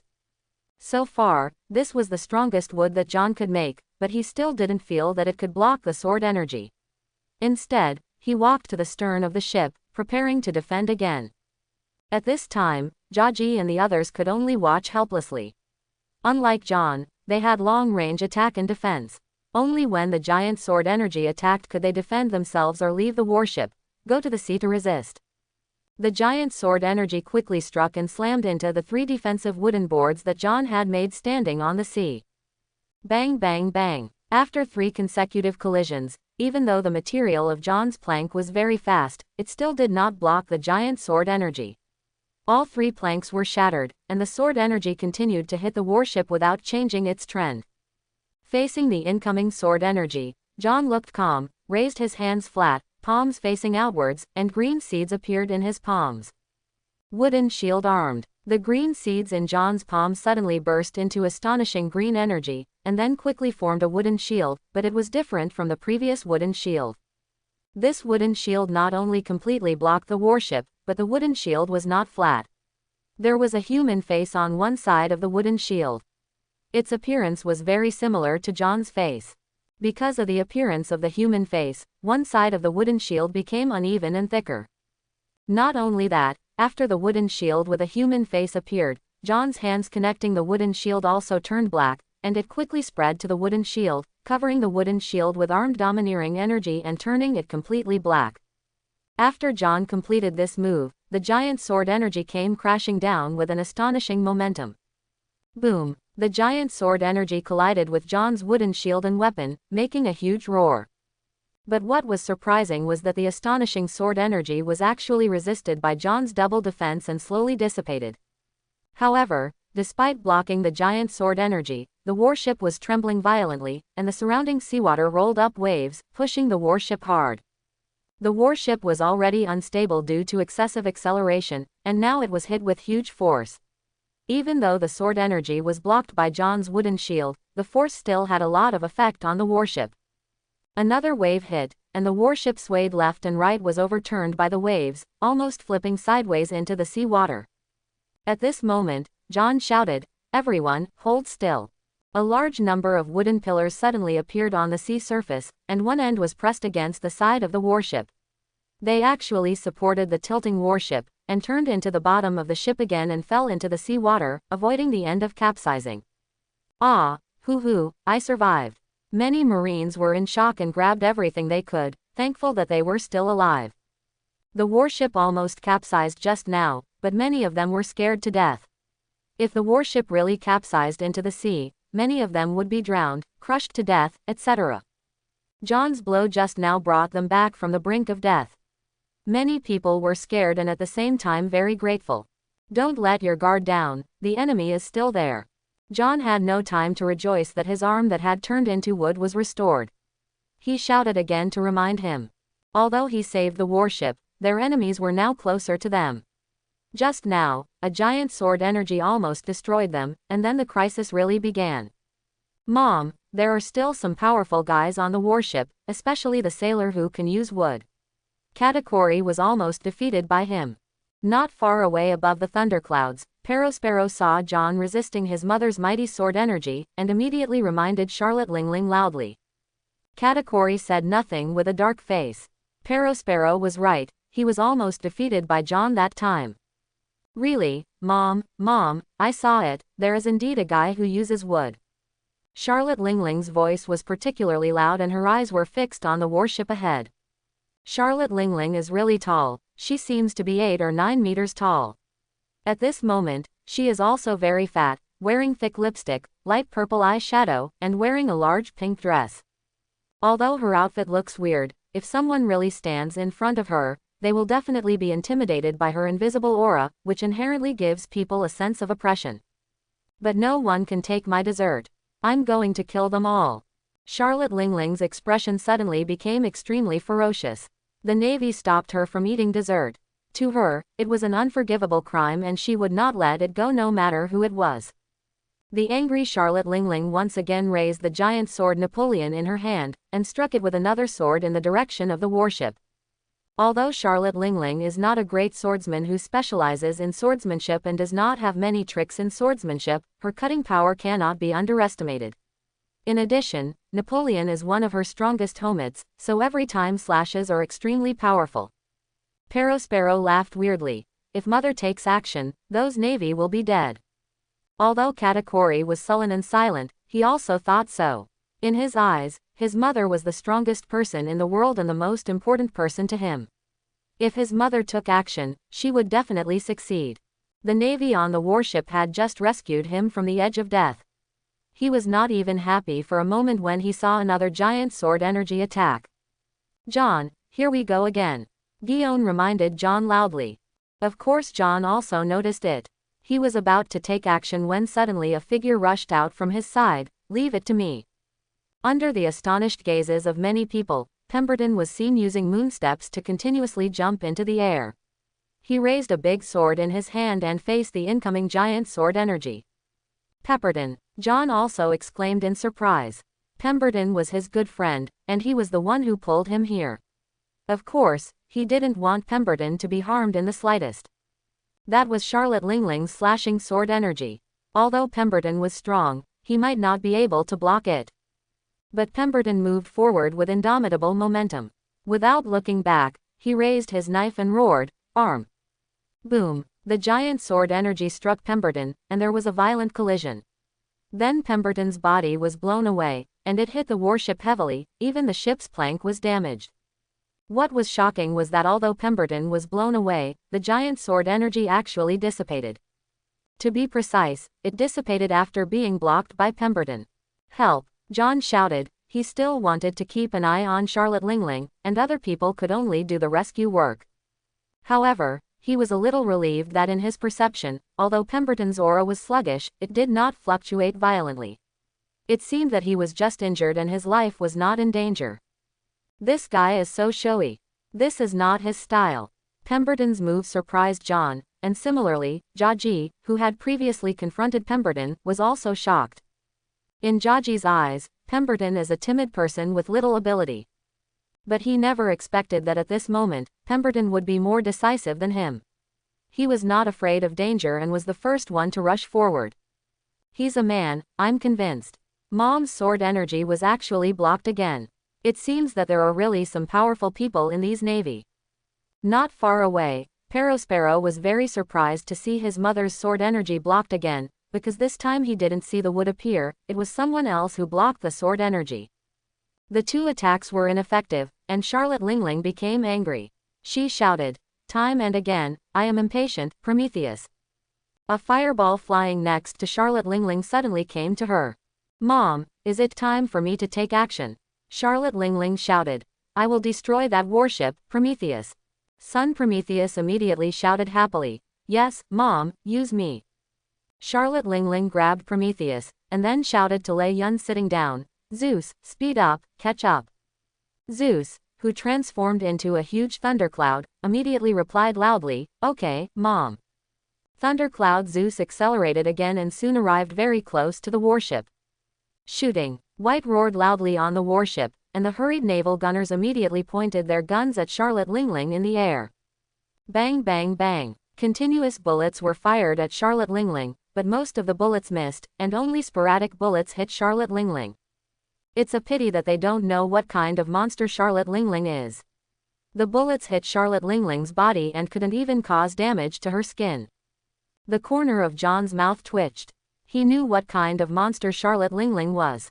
With her tough body, even he didn't have much confidence that she could cause damage, let alone these ordinary firearms. But he didn't remind them because the facts were right in front of them. At this time, Charlotte Lingling's attack had come.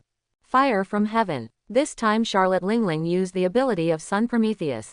The power of flames formed a large amount of flames, which suddenly descended from the sky and hit the warships below. All do it this time. Pemberton's bravery aroused Jaji's pride. Facing the incoming fire from the sky, he rushed into the air alone. Don't. John was about to say a warning, but it was already too late. Jaji jumped into the air and was blasted into the sea at a faster speed, causing a large splash of water. The power of the fire from the sky continued to fall, hitting the stern of the warship directly, shaking the entire warship violently, and a large area of the stern hull was burned by the flames, causing an explosion. With just this one blow, the warship was severely damaged. John saw it and was anxious in his heart, but he had no way to do it because his ability was to control plants. It was too difficult to rely on plants to withstand the fire from the sky. As for the armed hockey, the defense just now consumed a lot of his physical strength. This time, the fire in the sky had a large range. Even if he used hockey, it would be difficult to block it, not to mention Charlotte Lingling's speed was too fast.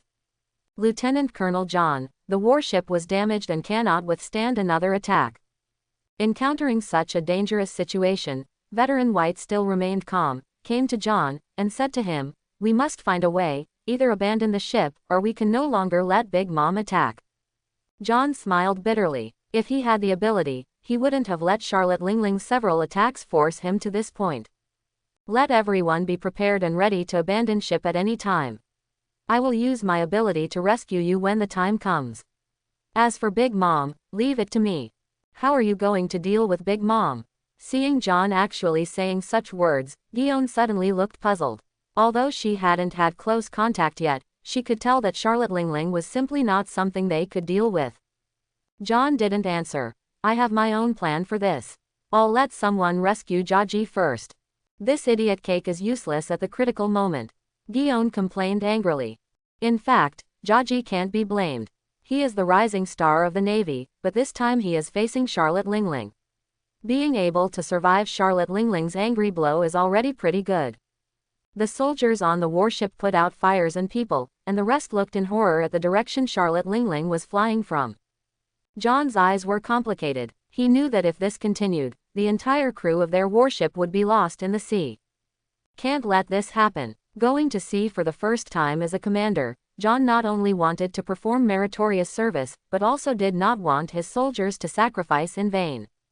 His eyes gradually became firm, and he knew that there was no other choice at the moment and he had to make a decision. Waves. Charlotte Lingling over there did not stop attacking. After using heavenly fire, she used her ability to give soul to the waves. I saw a huge wave suddenly set off on the sea surface. The waves were different from the normal sea water. They turned purple. What was even more shocking was that the giant waves even had faces, as if they were real-life forms. This is the terrifying thing about the soul fruit. After injecting soul into an object, you can make the object obey your orders. Charlotte Lingling was originally a monster-level existence. After obtaining the soul fruit, she became more powerful and her attack methods became more colorful. Just like at this moment, she was still some distance away from John and the others. John and the others couldn't do anything to her, but she could attack the warships wantonly. When the sailors on the warship saw the huge wave coming, most of them felt desperate. It's over, we're all done. It is indeed a monster, Big Mom, it is not something we can deal with at all. I'm going to die, but I don't want to die yet. My family is still waiting for me to go back. I can't die. Although I have long expected this day to come, I am really unwilling to die in the hands of pirates. An aura of despair enveloped the warship.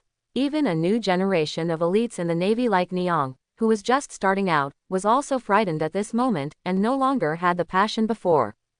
John heard the murmurs on the warship, which made him even more determined. I've already died once, will I be afraid of dying again? His eyes suddenly became fierce, staring at the giant waves getting closer and closer behind him, and amazing vitality burst out from his body. Wooden. With a loud shout, John instantly used moon steps to rise into the sky. After reaching more than 10 meters in the air, he suddenly activated his abilities and returned his life. Under everyone's shocked eyes, they saw John undergo an astonishing change. His body first turned into wood, and then quickly grew in size due to the collision. In the blink of an eye, John changed from a 2-meter-long human to a giant 20 or 30 meters tall. Although he still looked like himself, his body turned into wood and his hair turned into wood, green. This is very similar to the wooden man he made before, but it is also different. Although the wooden man has a human shape, it still looks similar. But after John transformed, although he looked like a wooden man, he looked more like a human being, not only in shape but also in spirit. This is another form of the wooden man.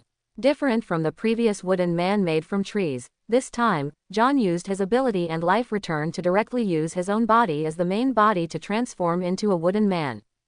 Because he was originally a plant-type fruit user who could use his body to transform trees, so after developing the wooden man technique, he considered whether he could turn himself into a wooden man. John experimented for a long time, and finally completed this technique, which mainly focused on ability and supplemented by the return of life, allowing himself to turn into a tree and then quickly grow in size. This is his current strongest form, turning himself into a wooden man. It is different from the previous wooden man, because it is himself magnified many times, so this is his body, and it is naturally easy to control. What's more important is that in his current form, he not only grows bigger, but can also use fruit abilities and other attack moves. This is the terrifying part of his wooden man technique. After transforming into a wooden giant, John fell quickly, but before landing on the sea surface, he activated his ability to create a large piece of wood on the sea surface, and controlled the rapid growth of the underwater plants that he could sense. After his huge body landed on the sea, he did not fall into the sea, but stood on a huge log. Facing the incoming giant waves, John, who transformed into a wooden giant, pointed his huge palms forward, green light flashed, and quickly formed a large wooden shield. Boom! The huge waves hit the wooden shield hard. Although the wooden shield was large enough, the scope of the waves was larger. Most of the waves were blocked by the wooden shield, pushing the wooden giant transformed by John to slide on the sea. But the remaining waves still hit the damaged warship, causing the warship to shake violently immediately. Many naval soldiers failed to stabilize their bodies and fell into the sea from the warship. Although John saw this situation, he did not go to save people because it was useless. Only by containing Charlotte Lingling could he save people. Using the buoyancy of the plank and the growth of underwater plants, the huge John stood firmly on the sea. At this time, Charlotte Lingling was already very close to John, and John immediately rushed towards Charlotte Lingling without any hesitation. Because Charlotte Lingling was not flying at a very high altitude, John's height of nearly 30 meters was enough to reach Charlotte Lingling flying in the air, so he immediately raised his arm and struck at Thundercloud Zeus. Mother! Thundercloud Zeus exclaimed that although it was a created homage, it also had its own thoughts and emotions. Now when he saw the huge John punching him, he was also shocked and quickly asked his mother for help. Charlotte Lingling was furious. Facing the wooden giant John who was several times bigger than her, she punched him without fear. The difference is that her punch is not just her own fist, but also the sun Prometheus, so this is a fist of fire. Obviously, Charlotte Lingling has extremely rich combat experience. Facing the wooden giant, Flame will definitely be able to restrain it. The two fists struck together, causing John's huge body to tremble, and Charlotte Lingling did not take advantage of the situation. Riding on the thunder cloud, she was also knocked back. But the flames of Prometheus worked, and John's arm actually ignited with flames. With a strong flick, the flames on his arms were extinguished, and John blasted at Charlotte Lingling again. Boom! After another confrontation, neither side took advantage, and Charlotte Lingling was completely restrained by John. This guy from the Navy is so strong that he can fight against my mother head-on. John's fighting prowess shocked Perospero. He knew very well how strong his mother was. This was the first time he had seen someone able to fight head-on with his mother. When did such a powerful figure appear in the Navy? I have never heard of it. Katakuri also frowned, and John's combat power also shocked him. From this, it can be seen that when John fought with him, he had not used all his strength. In terms of combat power, he is indeed not as good as Joe now. Kindness. No, there are changes. Perospero asked in confusion. What has changed? Katakuri stared at John. The Navy has changed, he is getting smaller. Get smaller. Perospero looked stunned, looked at it for a while, and said, why don't I see that he is getting smaller? Katakuri said solemnly. No, he is indeed getting smaller. Every time he fights with his mother, he keeps getting smaller. I will not mistake it. This must be the weakness of his ability. Katakuri's eyesight is indeed sharp. He can see very accurately. John's size is indeed getting smaller. Every time he fights against Big Mom, his size is slowly shrinking. Although the magnitude is not very large, if you observe carefully, you can still find it. John's move turns himself into a wooden giant. Although it is very powerful, it does have weaknesses. Charlotte Lingling is a monster among monsters. John can face her head-on. This is the power of the wooden giant. But this move is not a normal move, but a physical technique that John has developed by consuming a lot of physical strength and returning his abilities in life, allowing him to transform into a giant and gain stronger strength. However, this move is an explosive move, and it has certain flaws. That is, after fighting with the opponent, the explosive power will be too strong, which will consume the physical strength and make the wooden giant smaller. Every time John fought against Charlotte Lingling, he exploded with all his strength, which also caused his size to continue to shrink. At the beginning, he was nearly 30 meters tall, but after a few waves, he had become less than 25 meters tall, and it could be seen that he had become significantly smaller. Let's go, Guion, take everyone away quickly. John shouted loudly at Guion on the warship. Although the warship was scarred, it could still run. No, Guion heard John's shouting, but she didn't want to leave. How could she leave John alone and run away with everyone? Suddenly, Veteran White said to Guion, Captain Guion, at this time, I think we should follow Lieutenant Colonel John's order. If we stay, it will only drag him down. He has already made a conscious decision, and we should respect him. Quote. Guion immediately retorted with red eyes, how can we leave him alone? White said solemnly, this is the best choice at the moment. I'm not afraid of death, but I don't want everyone to die in such a miserable way. If we stay, it won't do anything. Big Mom is not something we can deal with. Guion's expression changed, but this is the sea. If it's John, he won't even be able to escape. John was a person with abilities. If something happened, he would really not be able to survive in this sea. This is the battlefield, no one is special. White said solemnly, as a veteran, he has never seen any scene before and has long been accustomed to it. Guion gritted his teeth and shouted, retreat, speed up the retreat. Seeing the warship evacuate, John finally breathed a sigh of relief, and was about to attack Charlotte Lingling again, but the next moment, he was stunned. The thunder cloud Zeus that Charlotte Lingling was stepping on suddenly dropped a bolt of thunder from the sky. The thunder had a huge range and hit the warship accurately. The moving warship was torn apart in an instant. John's eyes were red, the warship was destroyed, and probably not many people on board would survive. His heart was suddenly filled with anger and murderous intent, and he looked at Charlotte Lingling fiercely. Mommy, mommy, Charlotte Lingling laughed excitedly. She was a violent and furious person. Murder and arson were commonplace, and she had done many things to massacre villages and cities. Although she had been fighting John just now, she had actually been paying attention to the Navy on the warship. Now that she saw the warship trying to escape, she immediately launched an attack. These were the guys who were preventing her from eating her favorite dessert, and she didn't intend to let any of them go, she just wanted to kill them all. Big Mom! The angry John roared, controlled his huge body, jumped up, and slammed into Charlotte Lingling. Mommy, mommy! Charlotte Lingling was still laughing. After John rushed over, she suddenly made a terrifying sound. The strange sound was so loud that it stagnated John's movement, as if he had suffered invisible damage. His speed suddenly dropped a few points, and his condensed momentum was also much weaker. Boom! Charlotte Lingling punched out with a bang. John's reaction was a little slow. She punched him in the body and he fell into the sea. Charlotte Lingling was unyielding and attacked again, raising her giant sword Napoleon and slashing it down. Emperor's sword. Broken blade. The blade of the giant sword Napoleon was wrapped in flames, and before John could stabilize his body, it slashed at him. Even John, who had transformed into a wooden giant, let out a painful cry when he was struck by the knife on his shoulder.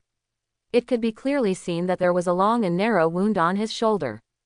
The wooden giant's huge body shrank again, and Charlotte Lingling's continuous attacks made John feel like he couldn't breathe. John originally thought that after transforming, he would be able to gain a certain advantage in a short period of time and buy time for others to escape. But he never expected that Charlotte Lingling was more perverted than he imagined and was so powerful. What the hell, the transformation material is not good enough. If I can survive this time, I will definitely try my best to find Treasure Tree Adam. If I can create Treasure Tree Adam, the power of the wooden giant will at least be increased several times. Treasure Tree Adam is the top wood in the One Piece world, and John has always wanted to get it. However, Treasure Tree Adam is different from ordinary trees. Only part of its material is obtained, and John cannot make it at all. According to his estimation, there should be a small amount of material that is not enough for his ability to analyze the essence of Adam.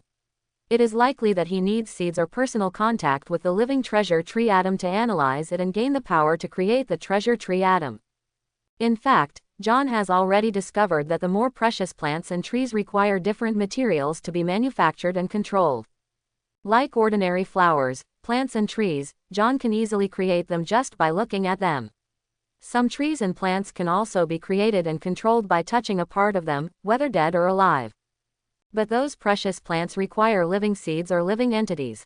Only through a period of contact and familiarity can they be perfectly produced. Most plants are useless by looking at pictures, which is why John sends people around to find rare plant seeds. Now, even though John has transformed into a wooden giant, due to his physical condition, he is still being suppressed and beaten by Charlotte Lingling. If he hadn't been able to continuously create a large amount of wood and control the plants on the seabed to drag down his huge body, he would have been bombarded into the seabed long ago. But even if he can still persist now, the situation has reached its most critical moment. The warship was bombarded by thunder and torn apart. The people on it also fell into the sea. It was not known whether they were dead or alive. John had no time to care about that much now.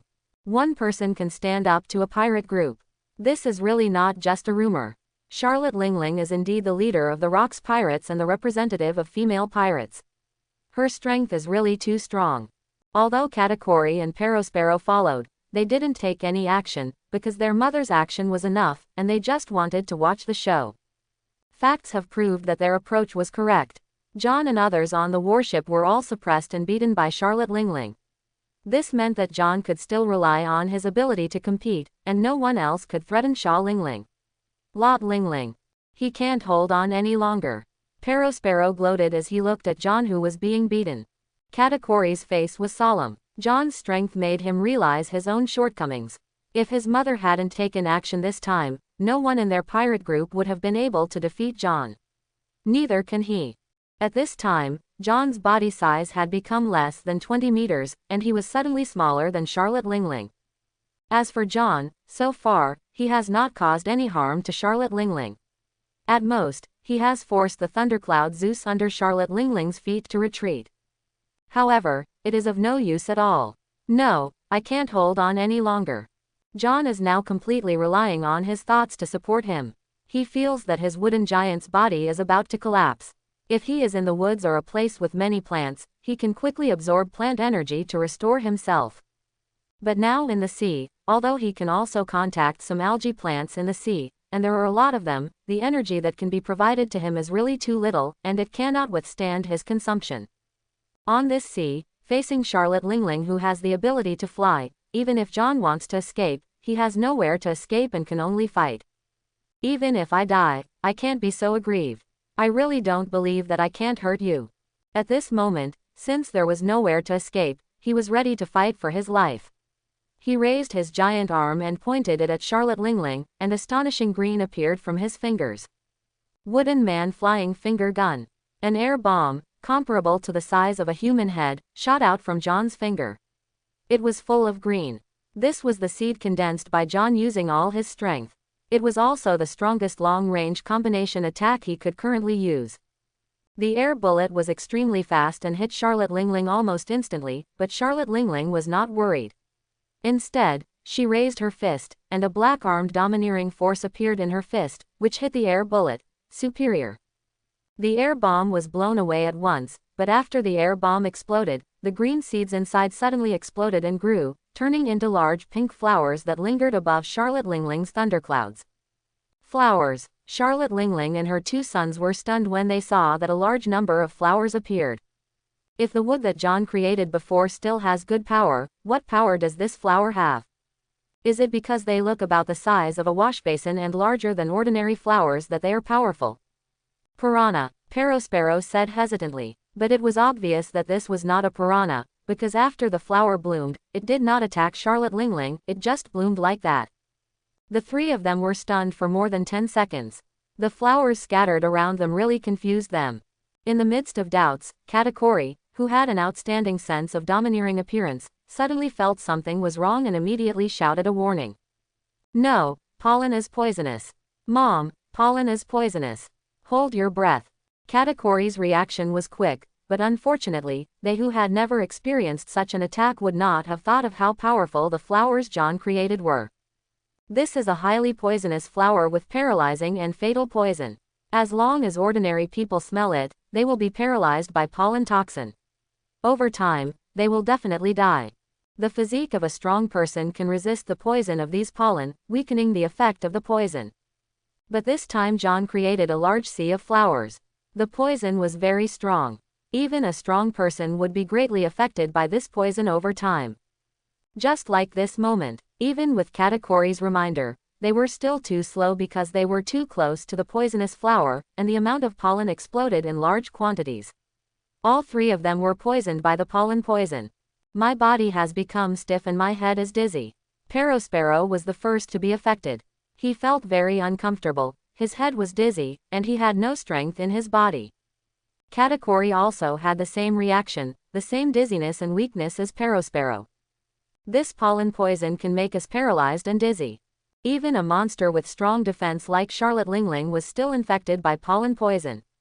Although her body was very strong, she still had to breathe, and the pollen poison could enter her body along her breathing. If you hadn't been prepared for this toxin, you wouldn't have been able to resist it. However, Charlotte Lingling's condition was obviously much better than that of the already shaky Katakuri duo. She could still stand normally, but her expression was not very good and her brows were furrowed. She also felt the numbness in her body, and was greatly affected when she moved. At this moment, John suddenly jumped up from the sea. Because of his huge size, his moon steps could no longer support him, so he could only use his explosive power to jump. But he was not far away from Lei Yun. With one leap, he came directly in front of the opponent and raised his fist. Armed, the huge fist was wrapped with armed hockey, and it was aimed at the paralyzed Charlotte Lingling and punched it. Charlotte Lingling, whose movements were affected, could no longer move normally. Although Thundercloud Zeus wanted to take her away, John moved extremely fast and did not give it a chance. Boom! John's punch hit Charlotte Lingling's head, knocking Charlotte Lingling's huge body off the thundercloud and falling towards the sea below. Mother! Zeus the thundercloud and Prometheus the sun both screamed in fear and rushed to rescue the fallen Charlotte Lingling. John didn't want to give them a chance. He had jumped above the thundercloud and swept away Perospero and Katakuri, who were also standing on the thundercloud, with a sweeping kick. Then he stepped hard on thundercloud Zeus. Zeus was almost collapsed by his kick and could not be rescued. As for the other Prometheus, although he could fly, he was also unable to rescue him in time. At this critical moment, the filial Perospero ignored his own fall and used all his strength to create a huge sea slug underneath Charlotte Lingling. Candy slug. Before Charlotte Lingling was about to fall into the sea, the candy slug appeared just in time, causing her to hit the candy slug and avoid falling to the bottom of the sea. However, Perospero himself on the other side had no choice but to fall into the sea. Katakuri reacted quickly and used his ability to lengthen his body in time and returned to the thundercloud Zeus. John landed on the wooden board, and when he saw this scene, he immediately frowned, and finally landed a killing blow, with the purpose of driving Charlotte Lingling into the sea. No matter how powerful Charlotte Lingling is, once she falls into the sea, as a user with fruit abilities, she will lose most of her combat effectiveness. John can use the plants in the sea to subdue her. The process just now was exactly as he expected, but he never expected that something went wrong in the end. Perospero, who was not taken seriously by him, actually played a decisive role at the last moment. John's blow caused Charlotte Lingling, who was originally paralyzed, to withstand the attack. At the same time, her monster-like physique quickly relieved herself of her negative state and returned to normal. Charlotte Lingling, who returned to normal, let out an angry roar. She almost made John angry, which made her furious. Prometheus, Zeus, Charlotte Lingling shouted, and immediately Prometheus and Zeus quickly flew to her side, and Prometheus directly merged with Charlotte Lingling. I saw that the back of Charlotte Lingling's head turned into flames. He held the giant sword Napoleon, stepped onto Zeus again, and charged at John fiercely to kill him. John's body size is only about 10 meters tall, not much bigger than Charlotte Lingling, and his strength has been reduced a lot. When he saw Charlotte Lingling rushing over, he did not turn around and run away, because leaving his back to Charlotte Lingling at this time would be asking for death. Boom! The angry Charlotte Lingling's strength has increased to a higher level. In contrast, John, whose strength has been reduced, is gradually unable to withstand her bombardment. After several consecutive moves, John's wooden giant shrank sharply, and was finally hit by Charlotte Lingling's knife from the front. John, who had no remaining strength, could no longer hold on. The wooden giant suddenly disappeared, restored its human form, and fell into the sea. John fell into the sea. Although he was not unable to move, he did not use his ability to make wooden boards, but let his body fall into the sea. After falling into the sea, John suddenly felt that his already weak body became weak and weak. All the strength in his body seemed to disappear out of thin air, leaving only his consciousness still awake. I've tried my best, I hope you can escape. He used all his strength to hold Charlotte Lingling back for a long time, buying a certain amount of time for others to escape. It's just that the warship was destroyed. John didn't know whether Guion and others could escape safely. There was only so much he could do. If they couldn't escape, there was nothing he could do. I could only pray silently in my heart, hoping that Guion and the others could escape safely.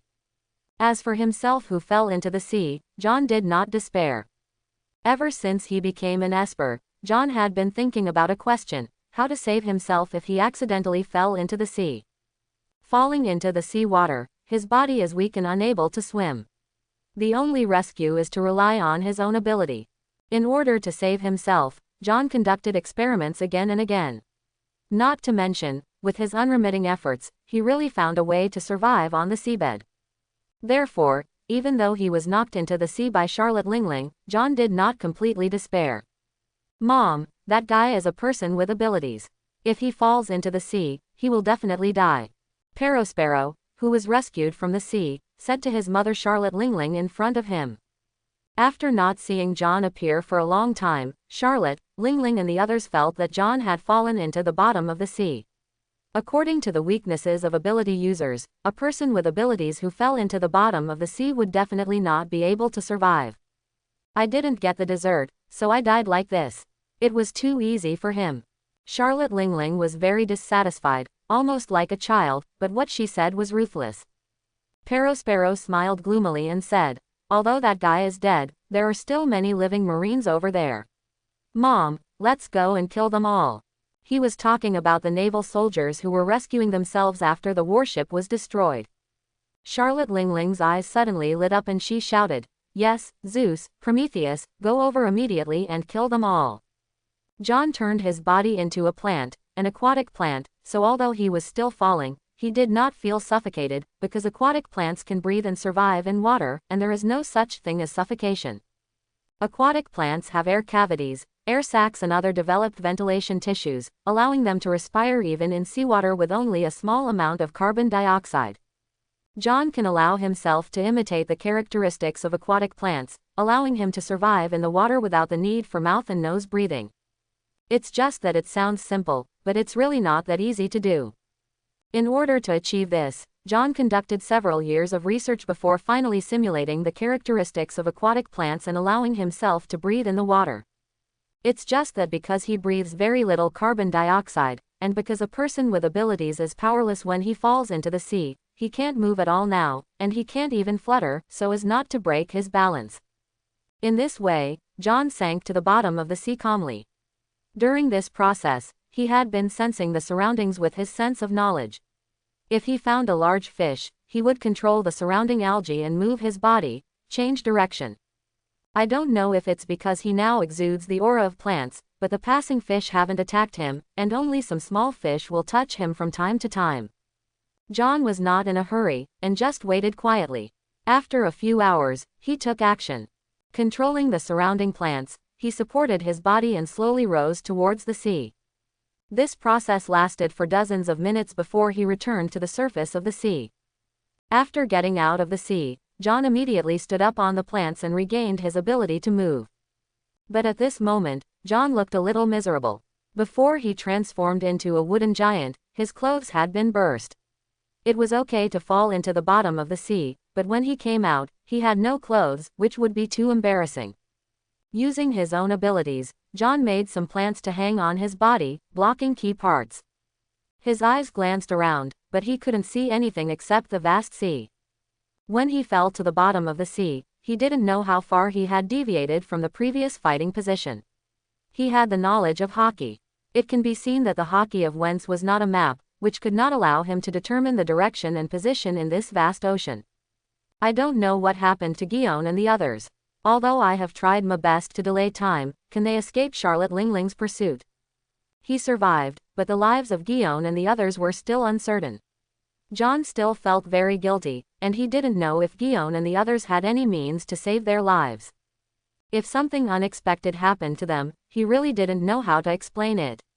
There were his best friends and companions who had been with him for a long time. After standing in silence for a long time, John came back to his senses. He knew that no matter how much he regretted and felt melancholy, it was useless. The thing had happened. If he wanted to know the outcome, he had to find someone else as soon as possible. In the boundless sea, John has no permanent pointer and cannot tell the direction. He can only move in one direction. Naturally, the wooden boat he made cannot compare with the speed of a warship. Even if he used his ability to create several oars, to be honest, the speed is really slow. After rowing for several hours, John felt that nothing had changed before his eyes. This made him feel for the first time how dull the world was. Most of the world is covered by the sea, and those without any ability really can't survive on the sea. John didn't know if his direction had changed. It was because he encountered several waves. Although the boat didn't capsize, it still made him confused.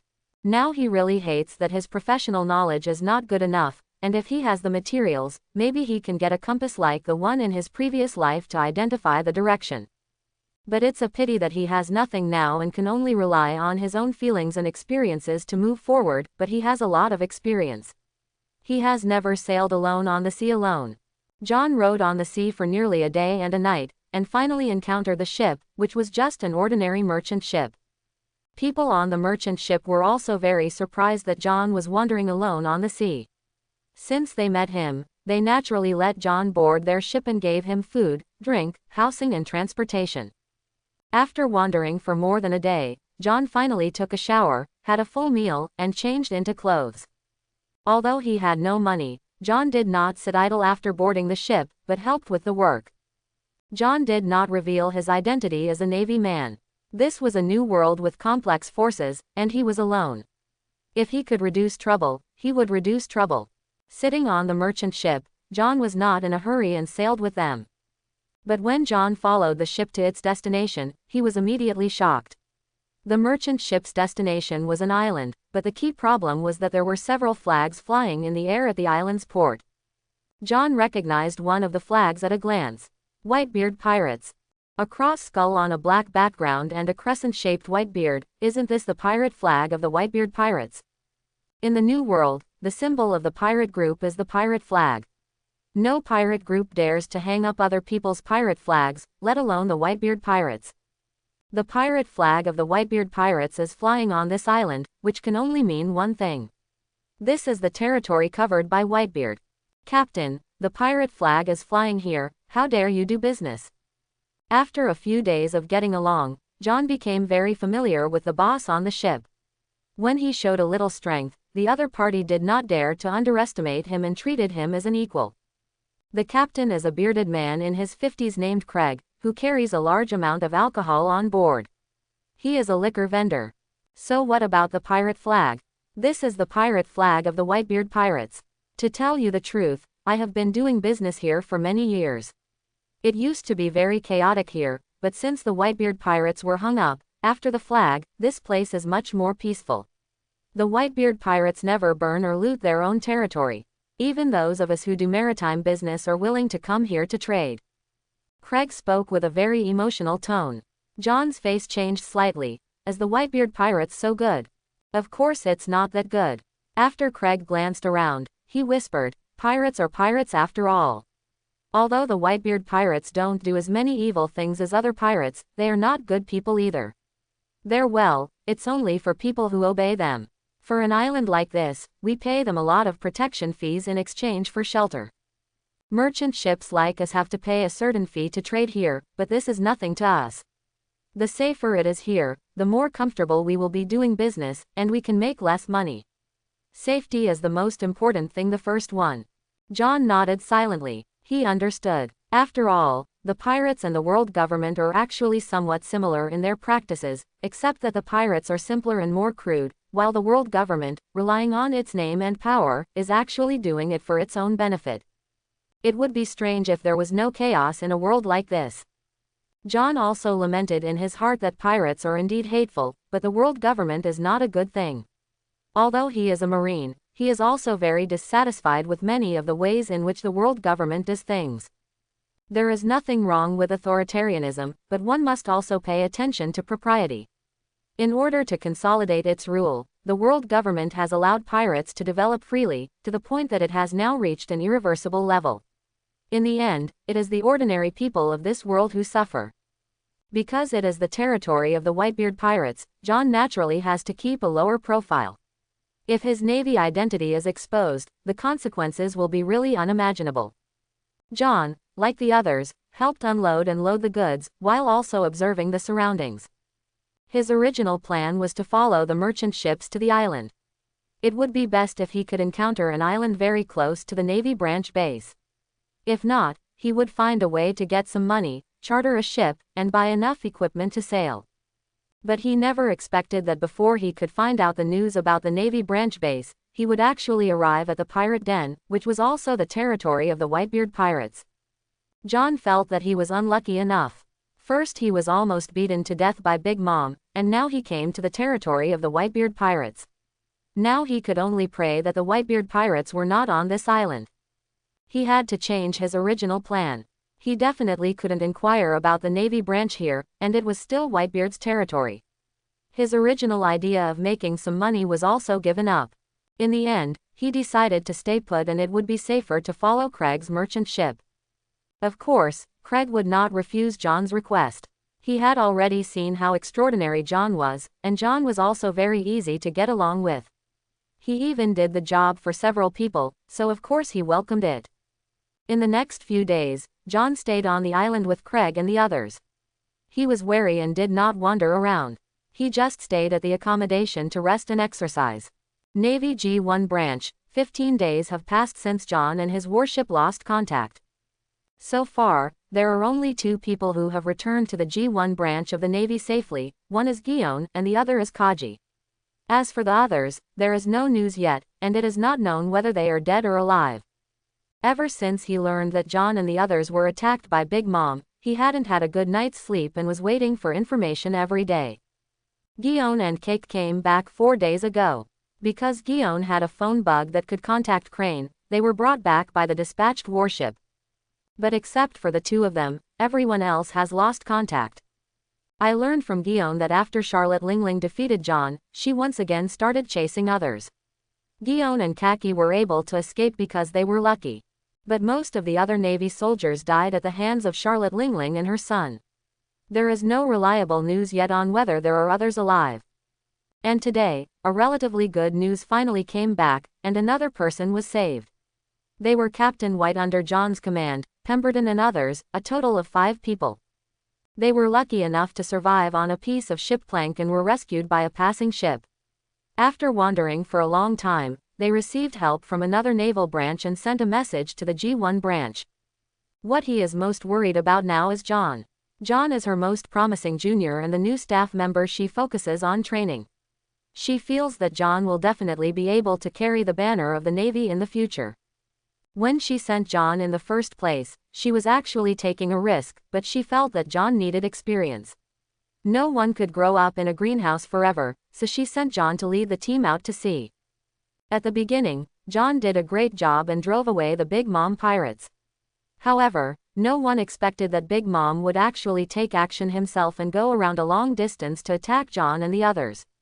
Killed. The final result was what no one wanted to see. John tried his best to resist, but in the end he was defeated and fell to the bottom of the sea. He did not know whether to live or die. Even if a Navy warship went to search, no clues were found. Judging from the situation at the time, John's survival rate was less than 1/10, but he felt that John didn't look like a short-lived person, so he still had a glimmer of hope in his heart and was always waiting for news about John. But as time went by, there was no news from John, which made her more and more worried, and at the same time, she secretly regretted her original decision. John's importance to the Navy is self-evident. His ability can save the Navy a lot of military expenses. If John dies in battle, it will definitely be a huge loss to the Navy. Boy John, I hope you are lucky enough to escape this disaster. John didn't know that someone was worried about him from behind. At this moment, he was ready to follow Craig and the others to leave the island. The goods had already been unloaded. After a few days of rest, Craig bought some items and was ready to return. John naturally left with them. The group of people quickly arrived at the port and moved items to the ship. Halfway through, the bustling port suddenly became more lively, and many people exclaimed. John, who had amazing hearing, suddenly changed his face when he heard the comments around him, and turned his head to look towards the seaside. I saw an extremely huge battleship approaching the port quickly. Unlike ordinary battleships, this battleship was extremely huge, several times the size of a normal ship. Especially the bow part, it looked like a monster with a huge mouth, carrying the domineering attitude of swallowing everything as shocking. Seeing this battleship, John felt awestruck. The pirate flag flying on the battleship showed its identity. It can't be such a coincidence, right? He was really speechless. After staying on this island for several days, he never met the Whitebeard pirates. Unexpectedly, when he was about to leave, he actually met the Whitebeard pirates at the port. This should be the Whitebeard pirates. Beard's main ship, the Moby Dick. He was shocked, but John was also curious. In the anime One Piece, Whitebeard is definitely a legendary figure. Unlike the legendary Roger, Whitebeard is an existence that has been portrayed a lot in One Piece, especially the top battle in the anime, which pushed Whitebeard to the top. It is no exaggeration to say that in the One Piece anime, the top battle is the peak moment. After the top war, the plot becomes relatively dull. The war on the top is also the largest battle shown in One Piece, especially the protagonist Whitebeard. Even though he died in the end, his majesty and domineering power have always reverberated around the world. John is naturally very curious about such a character. Even though Whitebeard does not have the title of the strongest man in the world yet, he is definitely one of the top pirates in the New World. The Moby Dick sailed over slowly under the gaze of everyone in the port. Out of fear and respect for Whitebeard, many people put down their work and watched the arrival of the Moby Dick. The Moby Dick quickly approached the port, then stopped, and a group of people stepped off the ship. They were tall, short, fat, and thin, and some had strange shapes. There was no doubt that they were all pirates from the Whitebeard pirates. John also stared at that group of people. The current Whitebeard pirates are not the later Yonko pirates. They still only have one main ship, a group of pirates headed by Whitebeard. I don't know if the captains and captains under Whitebeard have joined his pirate group now. John secretly guessed that based on time, many of the later captains may not have joined the Whitebeard pirates, and as for the powerful captains under his command, they may not have joined either. Although the current Whitebeard pirates are famous, in terms of the strength of the pirate group, they are not enough to pose much of a threat to the Navy. Only a pirate fleet like the Golden Lion that expands crazily and recruits pirates is a serious problem for the Navy. In the eyes of today's Navy executives, the Golden Lion is the #1 person the Navy wants to get rid of, followed by the Whitebeard pirates, Roger pirates, and so on. The current combat effectiveness of the Whitebeard pirates is estimated to be similar to that of the Roger pirates. John's eyesight was very good, and he saw the person at the front of the Whitebeard pirates at a glance. He has a tall body, long blonde hair, a captain's hat, a white cape, and his signature white crescent beard. This man is the captain of the Whitebeard pirates, Whitebeard, Edward Newgate, a man with the power of the shock fruit, and one of the top 3 super pirates in the ocean today. Following Whitebeard were his companions and sons. Hey, Bai Shaoji, I found an interesting person. I wonder if you are interested. Whitebeard was walking when a voice suddenly came from behind him. He knew without guessing that there was only one person in the entire pirate group who dared to call him that. Kazuki Odin. Speaking of Kazuki Odin, Whitebeard was also quite emotional. When he passed by Wano country, Kazuki Odin shamelessly wanted to follow the boat. But he could feel Kazuki Odin's strength and mind, and felt that if Kazuki Odin joined his pirate group, it would be detrimental to the development of his pirate group, just like the original Rock's pirate group. He thought of ways to get rid of it, and finally Kazuki Odin passed his test, and he took Kazuki Odin away from Wano country. Now Kazuki Odin has been on Whitebeard's ship for about a year, and has been integrated into the Whitebeard pirates. However, Kazuki Odin is different from others. He does not call Whitebeard his father, but instead calls him Dad. Got a nickname. Whitebeard knew how powerful Kazuki Odin was. After listening to his words, he immediately asked, "Interesting person. What's so interesting about him?" Kazuki Odin is also a tall man of nearly 4 meters. He chuckled. The voice is very interesting. This person's voice is very different. He gives me a very strange feeling. Oh, is it so? Whitebeard looked surprised. He knew that Kazuki Odin had the special ability to listen to the sounds of all things. With the powerful haki of seeing and hearing, he could hear different sounds. Even he couldn't compare to this. Where? Over there. Whitebeard looked in the direction pointed by Kazuki Odin. He saw many people, but one person caught his attention. Is it that young man? Yes, that's him. I can feel that he is different. Maybe he is a powerful guy. Whitebeard chuckled. Young man. Just right. After saying that, he immediately changed direction and walked in that direction, and the pirate behind him naturally followed him. John had been watching the Whitebeard pirates, and suddenly found that Whitebeard and the others had changed direction and walked towards them, and he was suddenly shocked. He secretly cursed in his heart for being careless, because he was very curious about Whitebeard, which made him ignore other people. A real strong man has a very precise grasp of chi. He had been watching the other person, and he must have been discovered. But what he didn't understand was why they looked in his direction when so many people were staring at them. There was no need to doubt it, because he had already felt several eyes falling on him.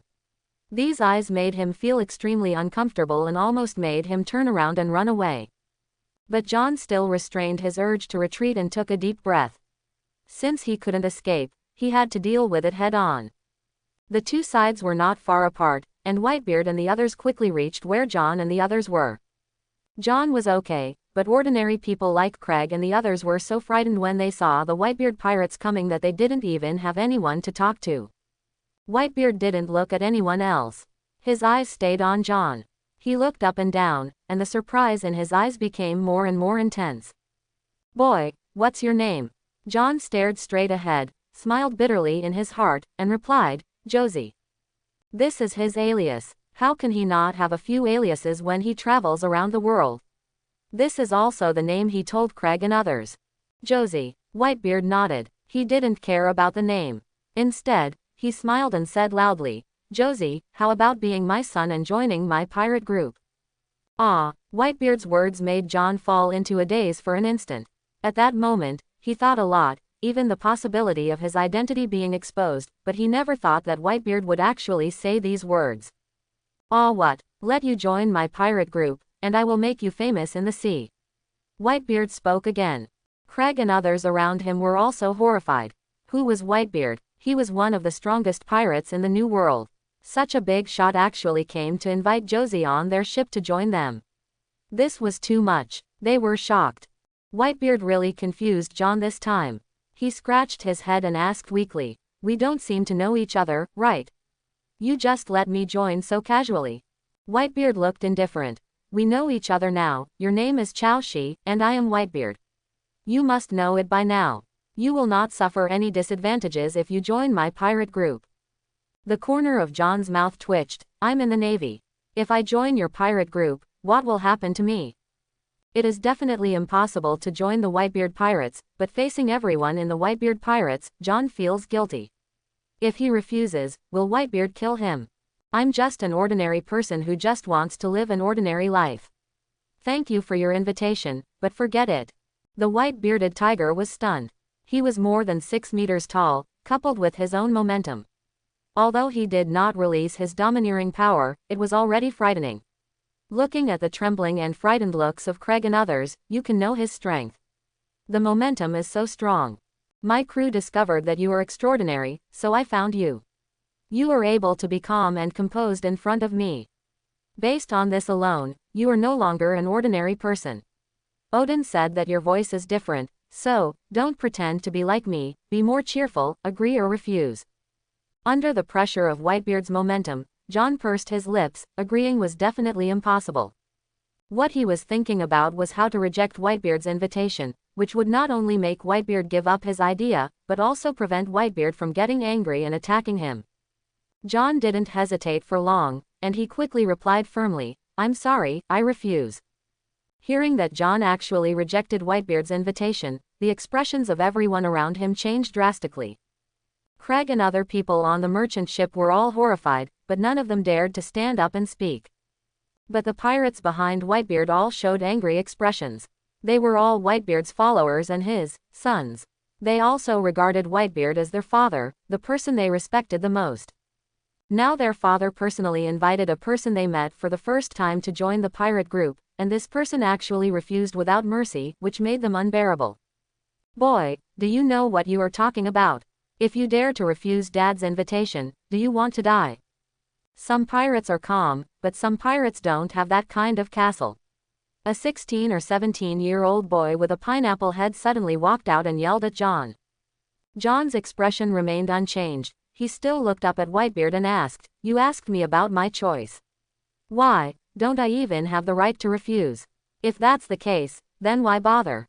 Whitebeard looked at the calm John and suddenly shouted, Marco, stand down. It turns out that this pineapple head is Marco, the future captain of the Whitebeard Pirates' first team, but now Marco is only more than 10 years old, and he is just an intern of the Whitebeard Pirates, but he has outstanding talent and is very popular with Whitebeard Pirates. Beards matter. Although Marco was extremely unhappy, he naturally would not disobey Whitebeard's order. He grunted and stepped back, but his eyes were still staring at John with provocation and dissatisfaction. Why refuse my invitation? Whitebeard looked serious. He was naturally not in a good mood after being rejected. He felt that John had no reason to reject him, but John still refused, which made him feel that he was being slighted. John said silently, Because I don't like pirates, let alone being a pirate. My hometown was destroyed by pirates, and my relatives and friends also died in the hands of pirates. Do you think I would be willing to be a pirate? Thief. Whitebeard was stunned. He didn't expect John to have such an experience. If this was the case, this would be a sufficient reason, but he still wanted to try again. We are different from the pirates you met. We will not burn, kill, loot, or kill wantonly. My pirate group is a big family. You are also a person now. If you join our family, wouldn't it be better? Good. John said solemnly. Maybe you think you are different, but in my eyes, pirates are all the same. I have taken my revenge and I just want to live an ordinary life in the future, so you don't have to say any more. I will not join your pirates. Thieves. Whitebeard's face turned cold and he asked in a deep voice, aren't you afraid that I will become angry if I am embarrassed? John smiled casually. Afraid? Of course I am afraid. You are Whitebeard, a famous pirate. If you want to attack me, it will be unnecessary for me to even fight back. Since you know and still dare to refuse, are you really not afraid of death, or are you sure that I won't kill you? Whitebeard shouted. No one has the ability to see through other people's minds. All I ask for is a clear conscience. Pirates, that's absolutely impossible. John looked calm and spoke firmly. Whitebeard was furious for a moment and didn't know what to say. If John was an enemy, he would definitely take action without hesitation. But this is his territory, and John has not offended him. If he kills people because he rejects him, this is not the way Whitebeard would do things. But the more John behaved like this, the more he felt that John was extraordinary, and the more he wanted to pull John into the camp. Although his pirate group is not weak now, it still lacks combat power. What he likes most is to find young people with potential, make them his sons, and train them. This gives him a sense of family satisfaction. Feel. If you don't want to join, I'm afraid it's not as simple as you said, right? At this moment, Kazuki Odin, who was next to Whitebeard, suddenly walked out and looked at John with a smile. Seeing this person, John raised his eyebrows. This guy's clothes were different from those of Whitebeard and others, and actually looked a bit like a kimono. Seeing this man talking, Whitebeard did not stop him, which made John even more confused. I don't understand what you're talking about. John was wary, but his expression didn't change. Kazuki Odin said, do you know why we found you? It's because I heard your voice. Your voice is different from everyone else here. It's full of, well, how should I say it, very special, better than Bai Shaoji's. The sound is even more special. When John heard this, his heart suddenly shook. From the other party's words, he guessed the identity of this person. Kazuki Odin. There is absolutely no mistake. At this point in time, he calls Whitebeard that way and says something special about the sound.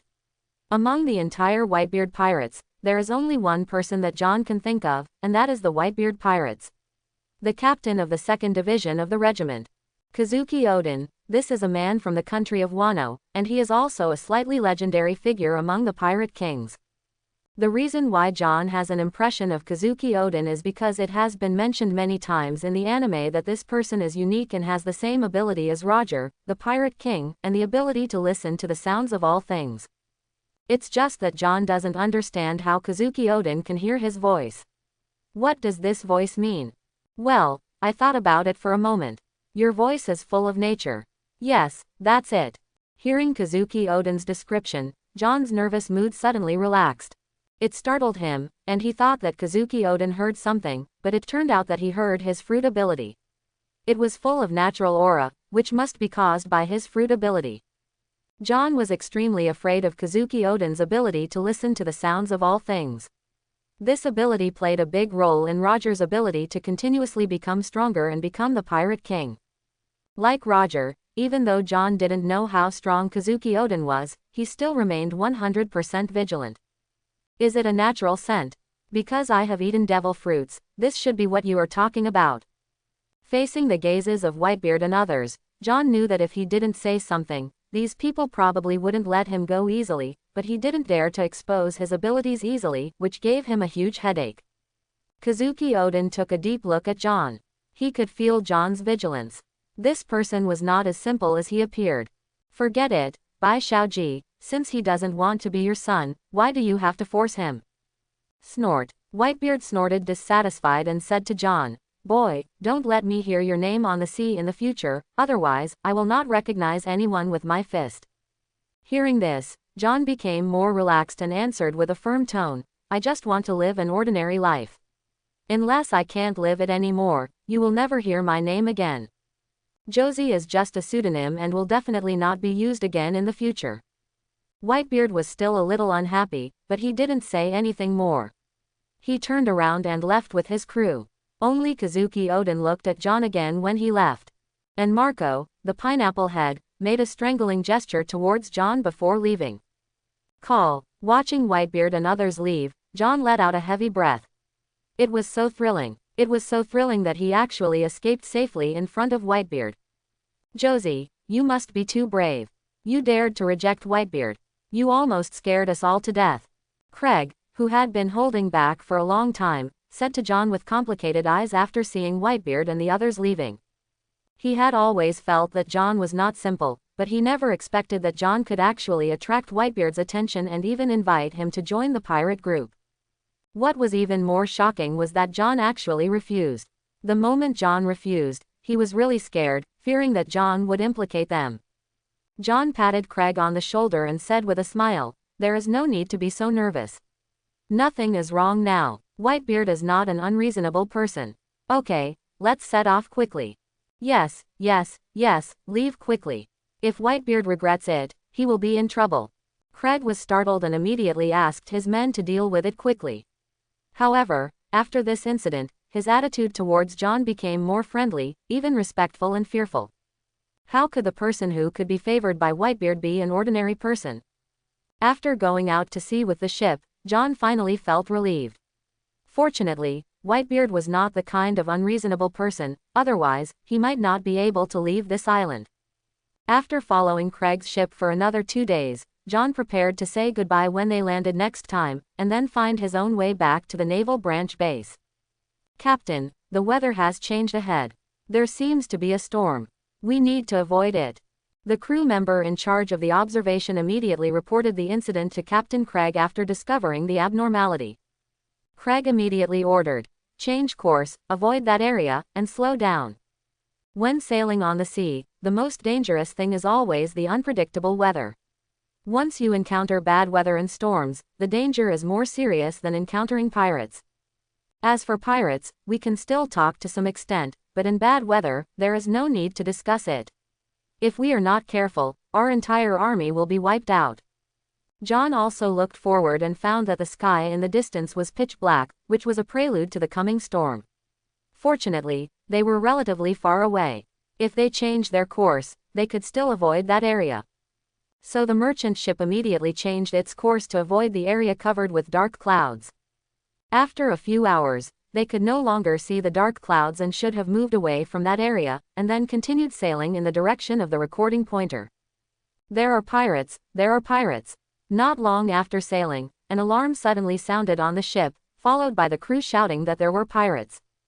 John, who was staying in the cabin, immediately rushed out of the room after hearing the cry, came to the deck, and found Craig. "Have you found any pirates?" "Well, we found a pirate ship approaching us quickly."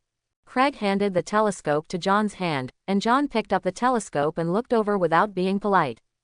Hiss. Seeing this, John suddenly took a breath of cold air and shouted to Craig eagerly, "Turn around quickly, that's the Roger pirates." "What, Roger pirates?" Craig was also shocked. He had been sailing in the New World, and of course he knew about the Roger pirates. He didn't care about it before, but now he was shocked after hearing John's words.